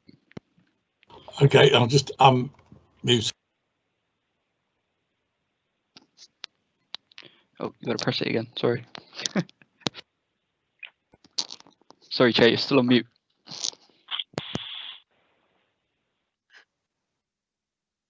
Come on.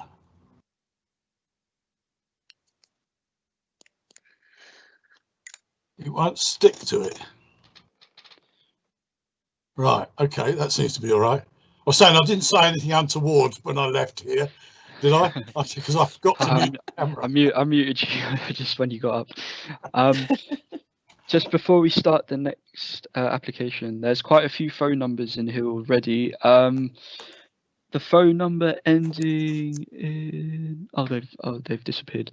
Just to remind people that to mute the microphone it is *6, and to unmute it is *6 as well. That's on telephones. It's not. Yeah, that's for the people that are dialing into the meeting. Right. Okay. My granddaughter gave me her ice cream that she was eating, and it's now like warm milk. So I'm going to finish it off.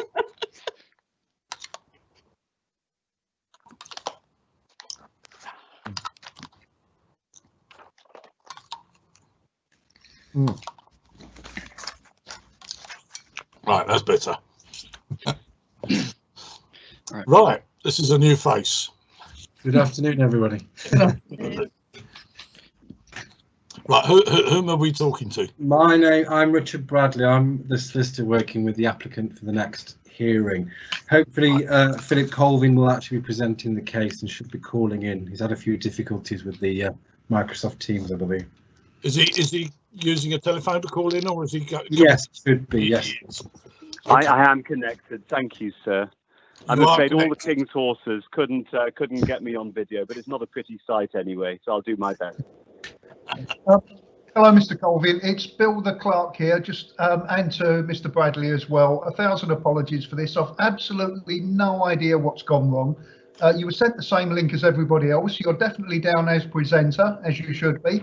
But for some reason, and apologies to you, Chair, for some reason the link to Mr. Colvin just would not work. Sadiq's been onto it. He's got Adrian onto it. But as Mr. Colvin said, all the king's horses and all the king's men have still got a load of eggshell all over the floor. We got the legal man.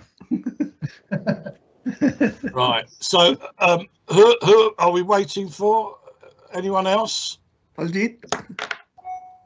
No, there were no known, and nobody has come to me to say that they were other persons. No, none of the objectors have okayed. They won't be coming. Okay. Right.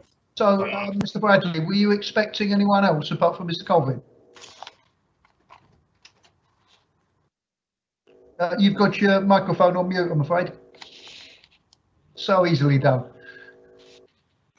Sorry, yes. Amanda Kiernan, Andy Tipple and Jill Clulow should be calling in. Oh, yeah, we have 4 phone numbers on there, so... I'm on the call presently, if you can hear me, Andy Tipple. Yeah. Lovely. Amanda Kiernan, I'm also on the call. Hello. Excellent. Hi, and Jill Clulow as well. Good. Can we just, for those that are on the telephone, I don't know if you caught the opening comments about the ability to mute the telephone, but you can mute and unmute by, is it *6, Sadiq? Yeah. I'm pretty sure it is *6. That's correct. Yeah, it's *6. Yeah. Yeah. So if people are speaking on telephones, if they press *6 to speak and then press *6 to mute it afterwards. Right. I'm not going to go through all of the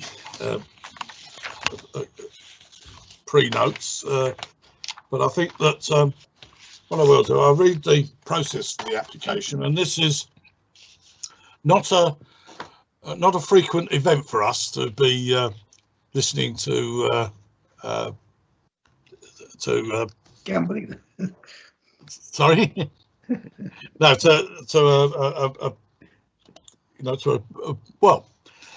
a gambling application. So I think we've got our hands on it now, so we should be okay.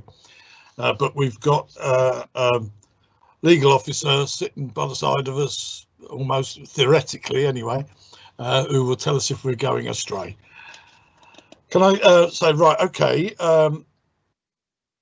first of all, the process for this application, I'll ask the licensing officer to give a presentation on the application, and then the applicant will be asked if they agree with the circumstances described in the officer's report. We would then invite representatives from the licensing authority, police or others, but there are none, I don't think, today. And there will be a chance for, right, that's that group. Let me move on. Now, we would normally have any objectors come in and speak first, but we'd already decided that we would, in fact, go with the applicant first, because I think it's a bit more technical and needed doing. But as it happens, we haven't got any objectors here anyway, so that will be the case. And then we just go through, sum up. So that's it really in brief. So what I'm going to ask to do now is ask where am I? Let's get away. Get my notes in order. Oh, I've lost it. Never mind. Right, let's go. Are we ready? Yep. Okay. Members are requested to determine an application for a premises licence under the Gambling Act 2005. The application has been submitted by Casino Gambling Limited for a new bingo premises licence at Mercur Casino 237 to 239 High Street, Hounslow. The application, accompanying documents, plans have been attached as Appendix A. A copy of the revised local area risk assessment has been attached as Appendix A1. The premises are not currently licensed, and as such, there are no recorded history that would be irrelevant to this application. The premises are situated in a mixed commercial and residential area. Appropriate ward and surrounding ward councillors, local residents and responsible authorities have been consulted. Of those responsible authorities identified in 6.2, there have been 4 representations from the public, all concerned that the granting of the application could have an impact on vulnerable people and contribute to crime and disorder in the area. They also remarked that the application was unclear as to what they were applying for. The representations have been attached as Appendix B. The Metropolitan Police and Licensing Enforcement Officer have agreed permitted hours and conditions with the applicant. A copy of the email has been attached as Appendix C. A copy of the report and representations received have been sent to the applicant, those of whom made representations have been informed of the time and date of the licensing subcommittee and have been informed of their right to attend. Thank you, Chair. Thank you very much, Nicola. Right, can I ask the applicant, are you comfortable with that, what the officer has said about your application? Yes, very comfortable indeed. Thank you, sir. And just to emphasise that at paragraph 5.2 of that report, the officer sets out the test which you apply under paragraph 4.4, which is about aiming to permit where the application is compliant with the various codes, the guidance and so forth. Right, sorry, with the gambling commissions, yes, because you have to have that before you can even come to before us, don't you? Yeah. Right, yeah, it's all right. And we did do some rehearsal on it. Yeah. That's good. I'm very delighted. Okay. Right, okay. So can I now ask you to make your presentation on the application? Thank you very much indeed, sir. And I'm going to just be as brief as I can be. I know that if I miss anything out, you'll ask questions about it. So I'm not going to try and stuff everything into my submissions. I'm going to make a number of brief points and then leave it open to questions. So my first point is perhaps the obvious one, that no responsible authority has objected to this application. And in particular, the police, as you know, advise you on crime and disorder, or the Child Protection Authority, who advise you on safeguarding in particular, because those are the objections which have been made. No authority has mounted an objection or seen any issue with this application. However, we have put in a huge bundle which contains suggested license conditions, witness statements, a 15-page risk assessment, and a full bank of operational policies. And that's out of respect to the objectors and to this panel, so that we can explain why we say there won't be any relevant impact. Secondly, you might not know of my client, but it's one of the most experienced and largest operators of gaming on the high street in the UK. Obviously, it's licensed by the Gambling Commission already, so the national guidance says you don't need to worry about its suitability to operate gambling. And its systems to promote the licensing objectives are not in question, nor is it national, area or local management, or the way it goes at training its staff to support the licensing objectives, because those staff training modules have been approved by the Gambling Commission and also by the charity GamCare, and we've provided details of all of those systems. Thirdly, just one way of testing that is for me to be able to tell you that my client has never had a review of any of its UK licenses. It plans what it does very thoroughly, it trains its staff appropriately, and it responds to any issues which then arise. And not content with doing it all internally, it also has an audit function which is carried out by its field-based audit and compliance officers who descend on premises 3 times a year, look at all the records, test the staff's knowledge and so forth, to ensure that their local operations are up to the mark. Fourthly, looking at the 4 objections from, I presume, local residents, it seems to be that there may be crime and disorder caused by the premises. Now, what national guidance says is this isn't just nuisance, so there would need to be crime and disorder caused by the premises. But the reality is that my client has got a lot of premises across the UK, and crime and disorder is a very rare beast. The demographic of its customers is not the same as pubs, nightclubs, or betting officers.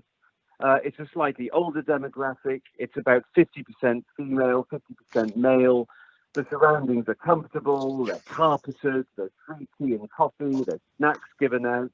The staff don't sit behind a perspex screen, but they wander around the premises and they chat to customers. So the atmosphere in these venues tends to be a convivial one. And so my client is very confident that it will not be troubling you or the police with issues of crime and disorder. But in any case, this operation has been discussed with Hounslow and the police, and a set of conditions have been agreed to deal with crime and disorder, and they're set out on page 51 of the agenda papers. So we're very pleased to have reached agreement. However, it's right to say that my client's staff are trained to monitor the exterior of the premises, not just the interior. CCTV is deployed inside and outside, and any incidents are logged and they are then reviewed at a senior level, and reporting lines are established with local police teams. And so my client is very happy to work with police up and down the land. Now, the fifth point is this, that licensed bingo premises are actually entitled to serve alcohol, and they're also entitled to admit children. But despite that, my client does neither of these things. There will be no children in the premises. There's a Think 25 policy which is operated rigorously, and there will be no alcohol. Refreshments are tea and biscuits, and that is the extent of it. Sixthly, turning to your policy expressly doesn't contain any restrictions on where premises may be located. That's in common actually with many gambling policies up and down the land, and it would be quite surprising to see such a policy in relation to a main high street. But there's no equivalent in your policy of, say, a cumulative impact policy. So there's nothing in your policy which leans against the application. Seventhly, if you're good enough to grant this license, my client will be subject to 3 sets of legal obligations. The first set arises from the Gambling Commission's document, the License Conditions and Codes of Practice. And you'll be delighted to know I'm not going to take you through that document because it goes on for 34 pages, starting at page 53 of our bundle, but it includes stringent measures to protect children and vulnerable people, which of course my client would comply with to the letter because it's more than its operating license for the Gambling Commission is worth. So that's one set of requirements on my client as an operator. The second set of requirements arise from what are called mandatory conditions, which are imposed by the government regulations on the bingo premises license. And those include things like admission of children and so forth. And thirdly, a third set of obligations arise from the conditions which my clients have agreed with the police and the licensing authority, including full CCTV conditions. So I hope that gives you a good deal of comfort about how this venue would be run if a license is granted. But supplementing that, my client has put in full details of its own operational standards, and those are summarised at page 21 of our bundle, and then enlarged upon in a very long section of our bundle at pages 47 to 133. So that's a long operational manual. But it's right to say about those standards, which I'm not going to trawl you through, nobody's tried to criticise them, and they are commended to you as my client's set of measures, which have been adjudged competent many times over, which are measures to promote the licensing objectives. Eighthly, and penultimate, just turning to the objections, there are 4 of them. One of them asks for clarity about what is being applied for. Well, that's set out in the application form at page 30 of your agenda papers. It is a bingo premises license. That is the application here. And the reason for the application is that there is an increasing demand amongst customers to play bingo, including live bingo, on tablets rather than by marking numbers off cards in large sub-regional bingo halls. So that is the market which these premises will cater for. Demand is not an issue for you, says the statute, but just to explain why it is that my client is here at all. All 4 objectors assert that this would cause an increase of crime and disorder. Well, I think I've dealt with that. There's no evidence of this at all. It's contrary to my client's experience of running these premises, the length and breadth of the land, in fact, including in Hounslow, where it has another gaming centre. And the idea that it will create crime and disorder is not accepted by the police or any other authority. And lastly, 2 of the objectors refer to the protection of vulnerable people. They don't say why they believe that vulnerable people would be endangered by my client's operation, but my client is a highly experienced and compliant operator. Its measures to protect vulnerable people are set out extensively in its operational documents, which are before you, and are also protected by the license conditions and codes of practice, and also the mandatory conditions to which I have referred. And ninth and last, most importantly, cutting through the technicalities, and there are always technicalities in gambling applications, is the simple question, will this license cause crime and disorder? Or will it result in gambling which is not open or fair? Or will it harm or exploit children or vulnerable people? Those are the licensing objectives. And I will just finish by saying that there's nothing in the history of this applicant, nationally or locally, or the content or style of what it offers, or the layout of its premises, or the customers it attracts, or the training or supervision of its staff, or the kind of controls it applies, or its system of audit, or the views of any of your expert advisors, which suggests that to permit gambling here will harm the licensing objectives. But our assurance to you is that if there were ever to be issues, there are very well resourced systems in place at local, area and national level to ensure they are handled speedily and effectively. That's my client's commitment to its customers, to the public, to the licensing authority, and it is a commitment upon which its reputation as a business depends. And so for all of those reasons, and subjecting ourselves now to questions, I would ask that this application be granted. Thank you very much indeed.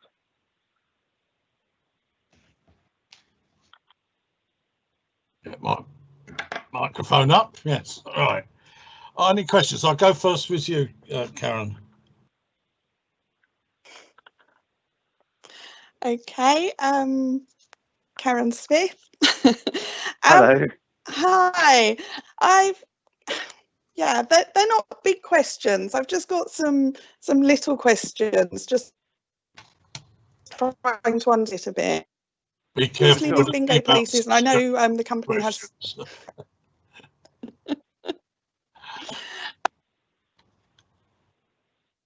You've gone. You muted yourself. You've muted your microphone. Sorry. It's all right. I know you have several other bingo places, and I just wondered how it works, because it obviously isn't like a traditional old bingo hall.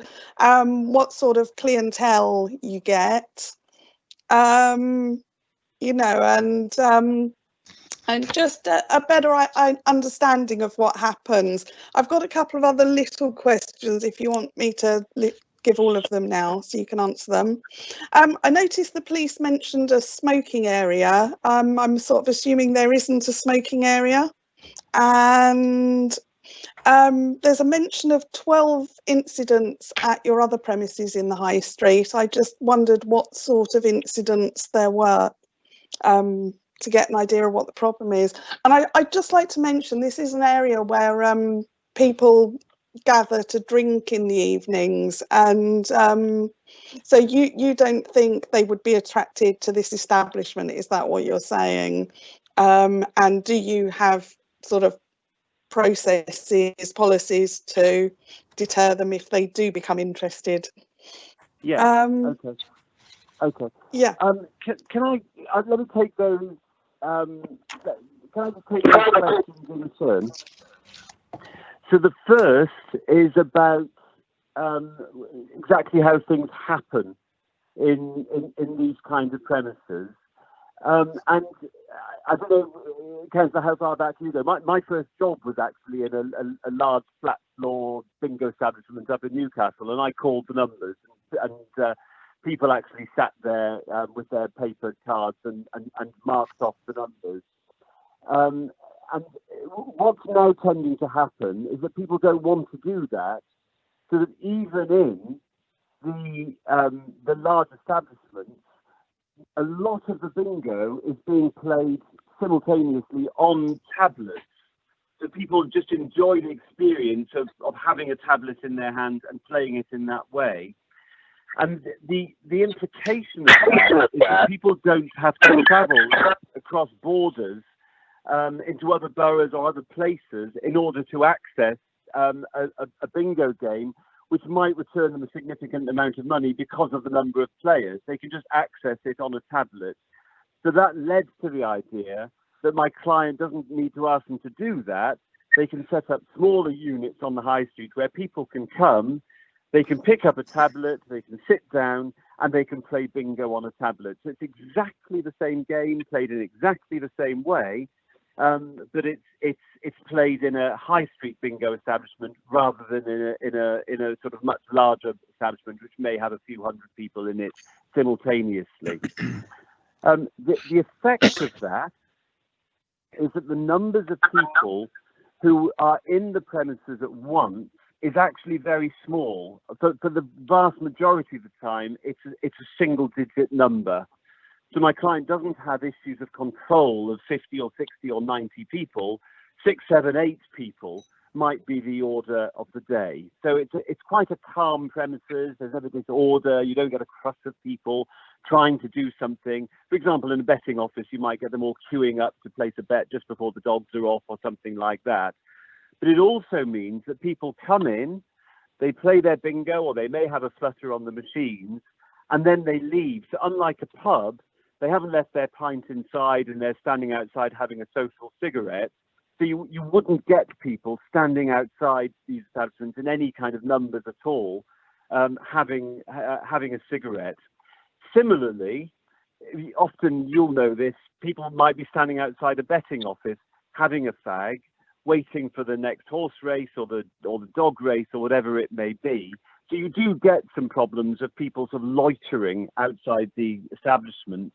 But in my client's experience, that doesn't happen. They're just not attractive premises for people to loiter outside. There's no event taking place inside for people to loiter for. Their mates aren't inside doing their betting activity. So they tend just to be calm premises where people come, they have their gamble, and then they leave. But that's as I've been instructed and have relayed in other applications, and have also seen for myself. But it may be that I could bring in any one of my clients. I can't see them. I'm on the phone. Who might just want to add to that picture? No, I think from a finger perspective, you summarised it perfectly there. Okay. So that's that question, and I think I've probably slightly inadvertently covered the second question. The third question was about the incidents. There were some incidents, I understand, with an aggressive customer. My client doesn't have any truck with that, so they may deal with the matter by themselves. But the staff have got 2 forms of personal protection. They've got what's called a staff guard personal protection device, and if they click on that, then they get through to a sort of national monitoring facility. But also, if there is a customer in there who's making a fuss, they've got a button they can press which goes straight through to the police station. And it seems that during the course of last year, that button was pressed a number of times. In the first 3 months of this year, it was pressed once. And so it's actually very rare for my client to need to do this at all. But it was, as you say, it was done, I think it was on 8 occasions in the 12 months, I think it was to March 2020. So far as incidents are concerned, my client doesn't like incidents. They don't get sort of the kind of mass incidents you might get inside a pub or a nightclub when everything kicks off. But if something's happening outside, the staff have got external CCTV, and they're also trained to be vigilant about what happens outside.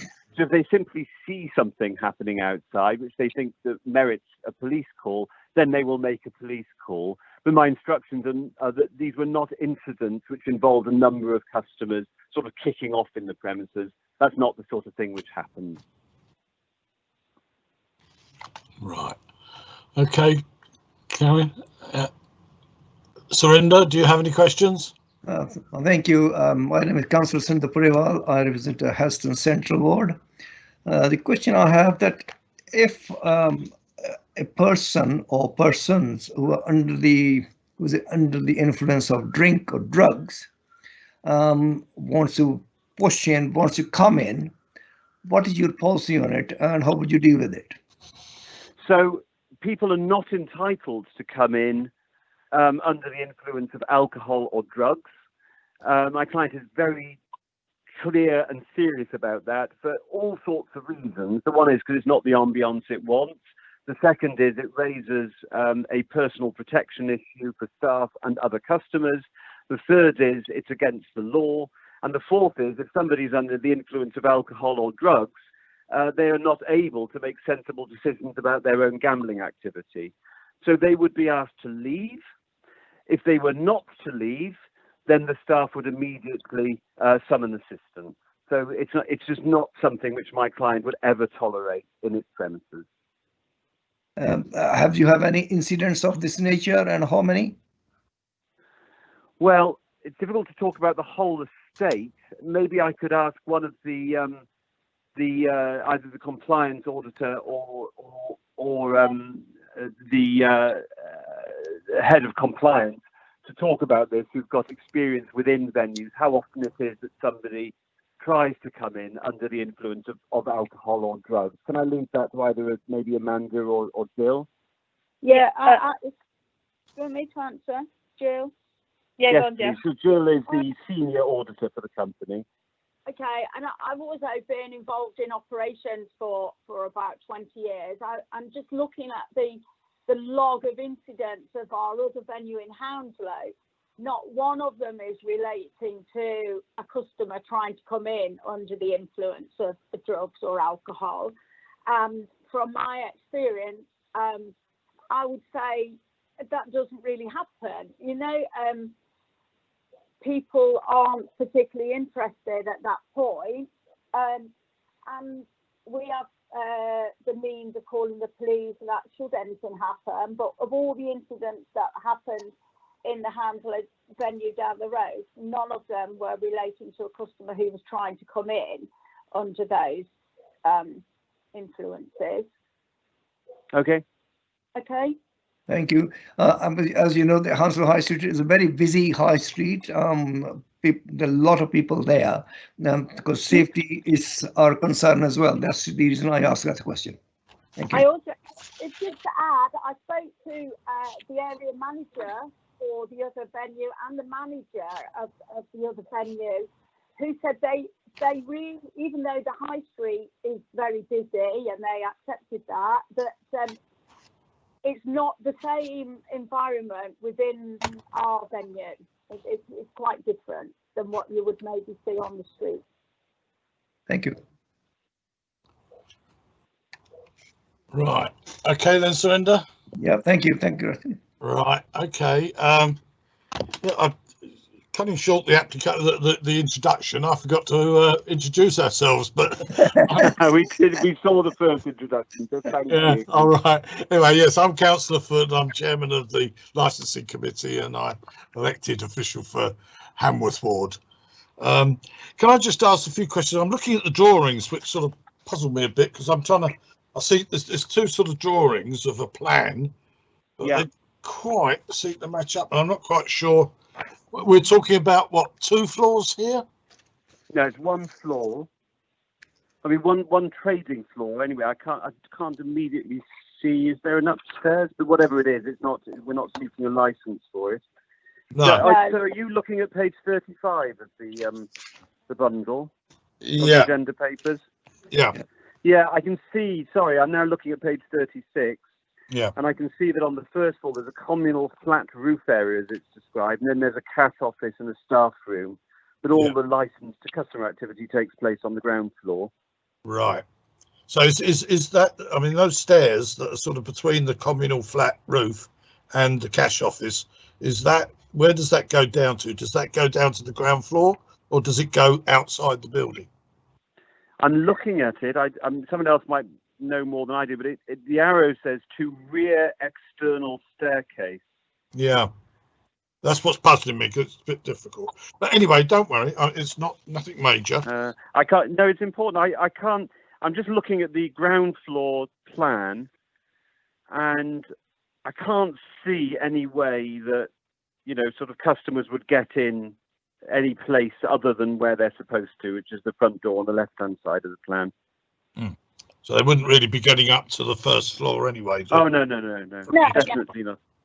Yeah, can I just, I'm a bit puzzled by these machines. I don't know which ones are bingo and whatever, but I mean, I also see, for instance, I think if I can, I have to get my magnifying glass out to read a lot of it. Yeah. I did think I saw several machines that had the mentioned poker.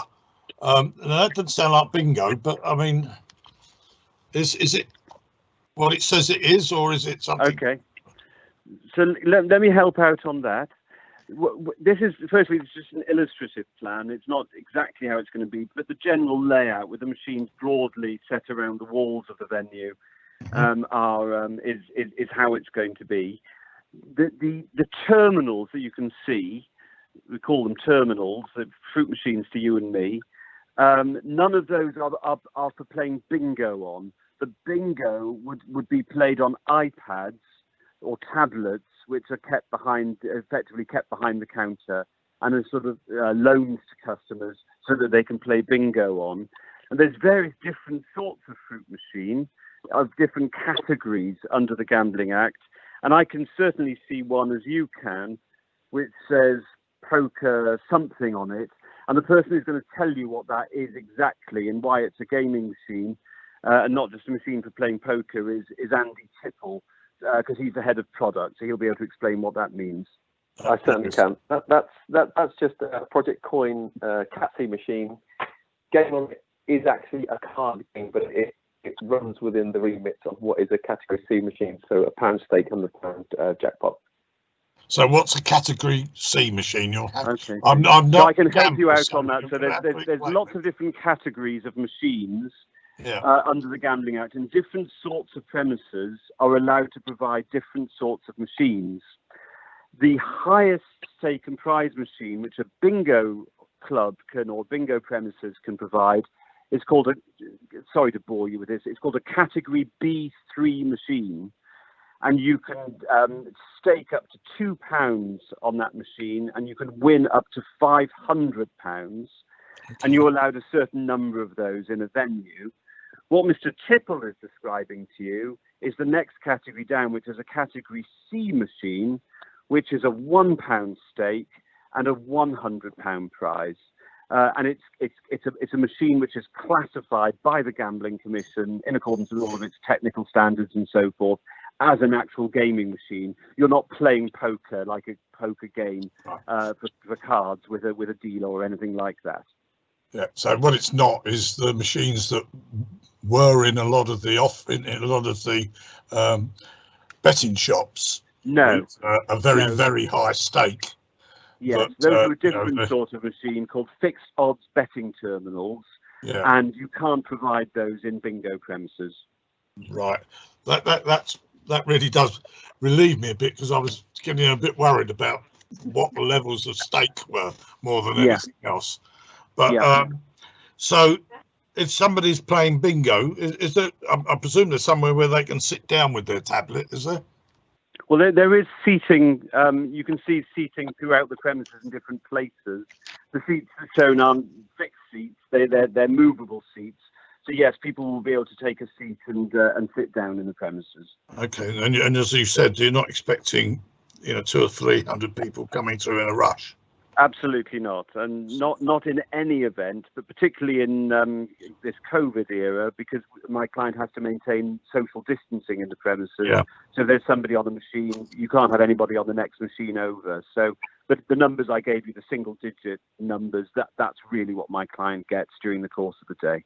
Okay, so it's where we look at the boxes, and they got this sort of little bit which comes out, and then there's another cross bit on it. That's the chair, is it? In front. Yes, exactly. Yeah, okay. Exactly. I mean, I didn't know whether that was another square feet there. Yeah, there's plenty of room there to put chairs in for people to take their ease when they want to. Okay. The other area that I have concerns about is vulnerable people.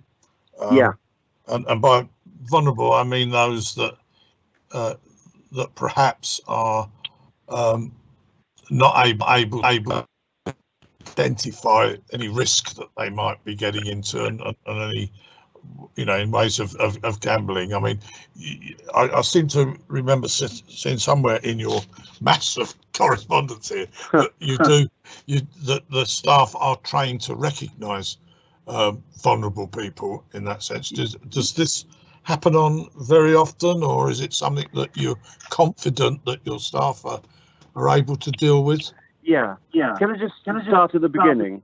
And tell you what these systems are. The first is that all over these premises, people are told to sort of gamble in limits and they're shown they're routed to any advice they want in relation to problem gambling. So that's on the machines, on the walls, if they visit the toilet. It's that my client makes it clear to people that if they want help with their gambling, they can get it. And so it gives them the right numbers to call. So that's point one. Point two, my client isn't required to do this by national regulation, but does it anyway. There's an app which people can sign up to, and they can program into the app how much they want to gamble with and how long they want to gamble for. And if they go over that, then staff are alerted that this is someone who's gone beyond the limits they'd set themselves. And people can set whatever limits they want in order to protect themselves. So they will get safer gambling messages while they're playing on the machine. So that's the second point. The third point, which is very key, and it's been in the Gambling Act since the very beginning, is a concept called interaction. And what that involves is that the staff are properly trained. They're trained at the outset in safeguarding, and then they're trained twice a year. And my client employs mature people to do this, to look at customers, to keep chatting to them in a sort of convivial way. And if they feel there's an issue, then they engage in what is called interaction with the customer. That is something they have to do under regulation. They also have to write down the interaction which they've had on their own, what's called a smart tablet, which is then reviewed by management and area management and by the compliance auditors. And then the details are sent to the Gambling Commission to ensure that my client is actually doing this. The interaction might lead to a number of different possibilities. It might lead to a customer saying, look, I'm perfectly happy, leave me alone. That might happen. It might lead to the customer saying, well, thanks a lot. You're right. I'm going to wander off now. Or it might lead to the customer saying, you're right. I'm not in control of this. In which case, where the conversation develops, and this is where the training is into self-exclusion. So the customer is asked, would you like to sign a self-exclusion agreement? It's customer's choice. If the customer decides that that's what they want to do, then they sign that agreement and they're told, if you exclude from these premises, you will have excluded from every one of our bingo premises. And because of what are called multi-operator exclusion protocols, you will have excluded from all bingo premises. And that's for a set period of time, which I can't now remember. I think it may be 12 months, or it's certainly at least 6 months. And the customer can't revoke that during the course of the self-exclusion. So that's the regulation which the Gambling Commission has always put in place, which my client is required to carry out. Now, I don't know how many self-exclusions there are company-wide, but I do know that the method is employed and used and is protective because it's overseen by the Gambling Commission. So in broad terms, those are the choices that that customers are given. Okay, fine. Just one other question. I wasn't quite sure. You might well have said it. I don't know. But are the persons that come into your premises required to be members? No, there's no membership. I think you can't even have a membership requirement these days. But no, they're not. No. Okay, so it could be just somebody coming in off the street. Yeah, I mean, my clients' experience is they do tend to know the local people who enjoy a bit of a game. And if someone comes in, they will be met with a smiling staff and offered a cup of tea, and the staff member will find, out about them pretty quickly. But no, there's no membership requirement for bingo clubs or casino premises anymore. Yeah, I remember seeing that written down somewhere. Yeah. Okay. Yeah. Okay. Right. I've not got any more questions. I'll go back to my two colleagues. Do you have any other questions you'd like to come back on? No, I have no questions. Yeah, Karen. I did have something. Yeah, just a minor thing. You say that there may be occasions where, for whatever reason, it does go down to one, although that will never be deliberate.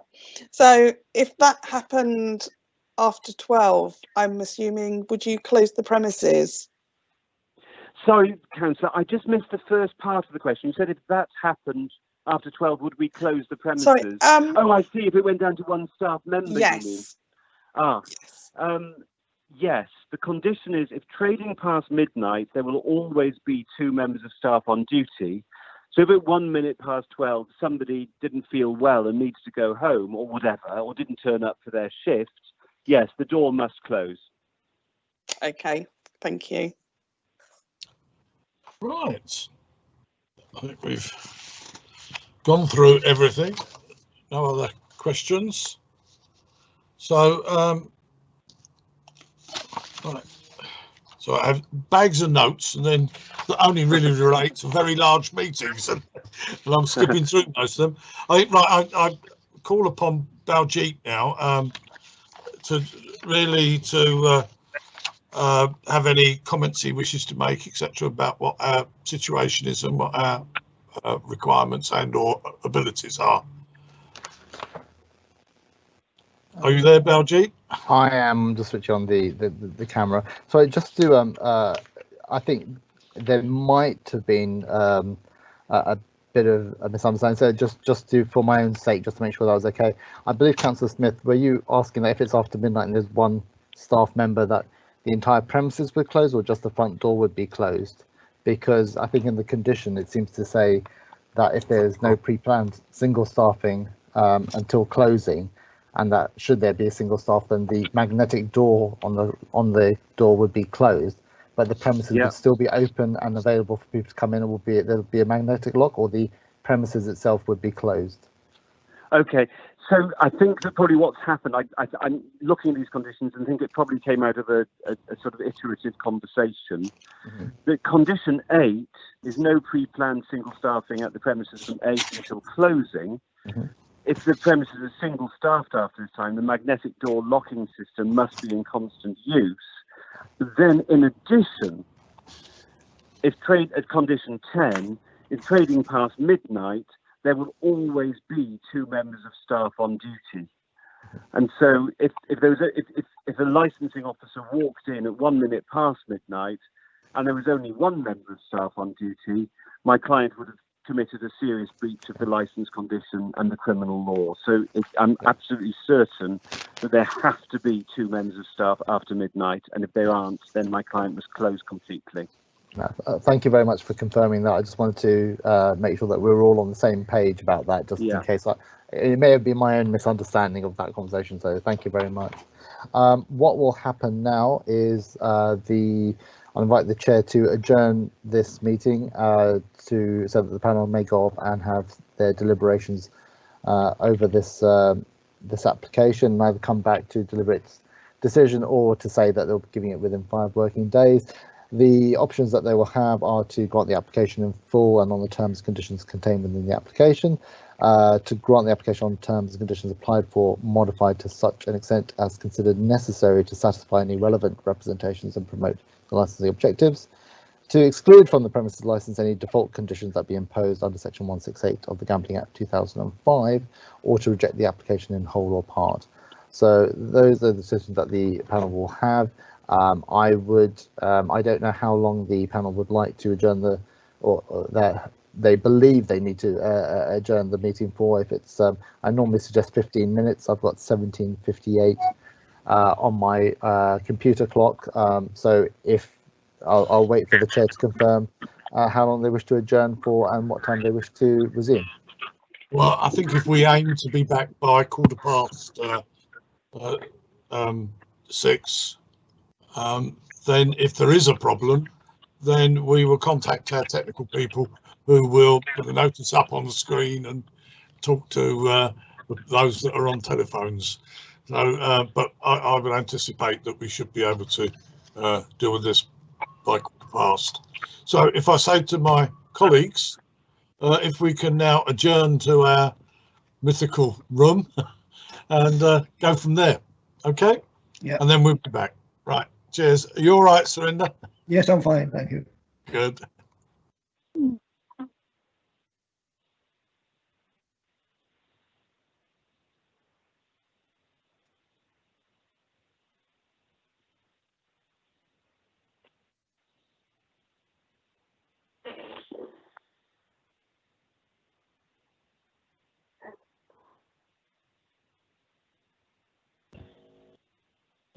Councillor Purval, you need to come out of this meeting and go into the. Thank you.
Councillor Borough, have you you've come back into the main room again? Your mic.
Monday with David.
So we're waiting for one more colleague.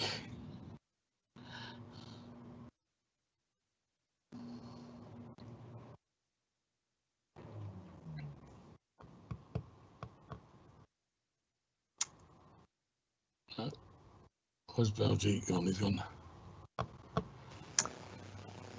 Councillor, I'm still here. I've just turned my video off. Okay, yeah, I thought that's what it was. Now, Surinder seems to be having the same problem again. Listen, what I'm going to do, I'm going to move on, and if he joins us, he joins us. But if not, can I hasten to add that the decision was a unanimous decision, so it's not a questionable one by the fact that one of the councillors is not here. So, well, are all your colleagues present? I believe so. Yes. Yep. I'm present, sir. Thank you. Okay, right. Then I can tell you that we've discussed your proposals and we have accepted your proposals as written, but including Appendix C, which was the notes that was done by PC Pello there. So I'm just making sure that they've been included in the license. I think that it did say in there that I think you said that you'd accepted that Appendix C. Yeah. So that's where we are. We've accepted your application, and wish you all best luck. Thank you very much indeed, sir, and thanks for your patience in dealing with us all remotely. We're getting used to it now. We're all been trained and come back and done a few of them, but there are plenty of times when it doesn't go 100% correct. But most of the time it's fine. Anyway, thank you very much, and can I also thank the officers, including those that are sitting in the background waiting for their Oscars, and wish you all a good evening and all keep safe. Thank you. Bye. Thank you. Bye. Thank you very much. Bye bye.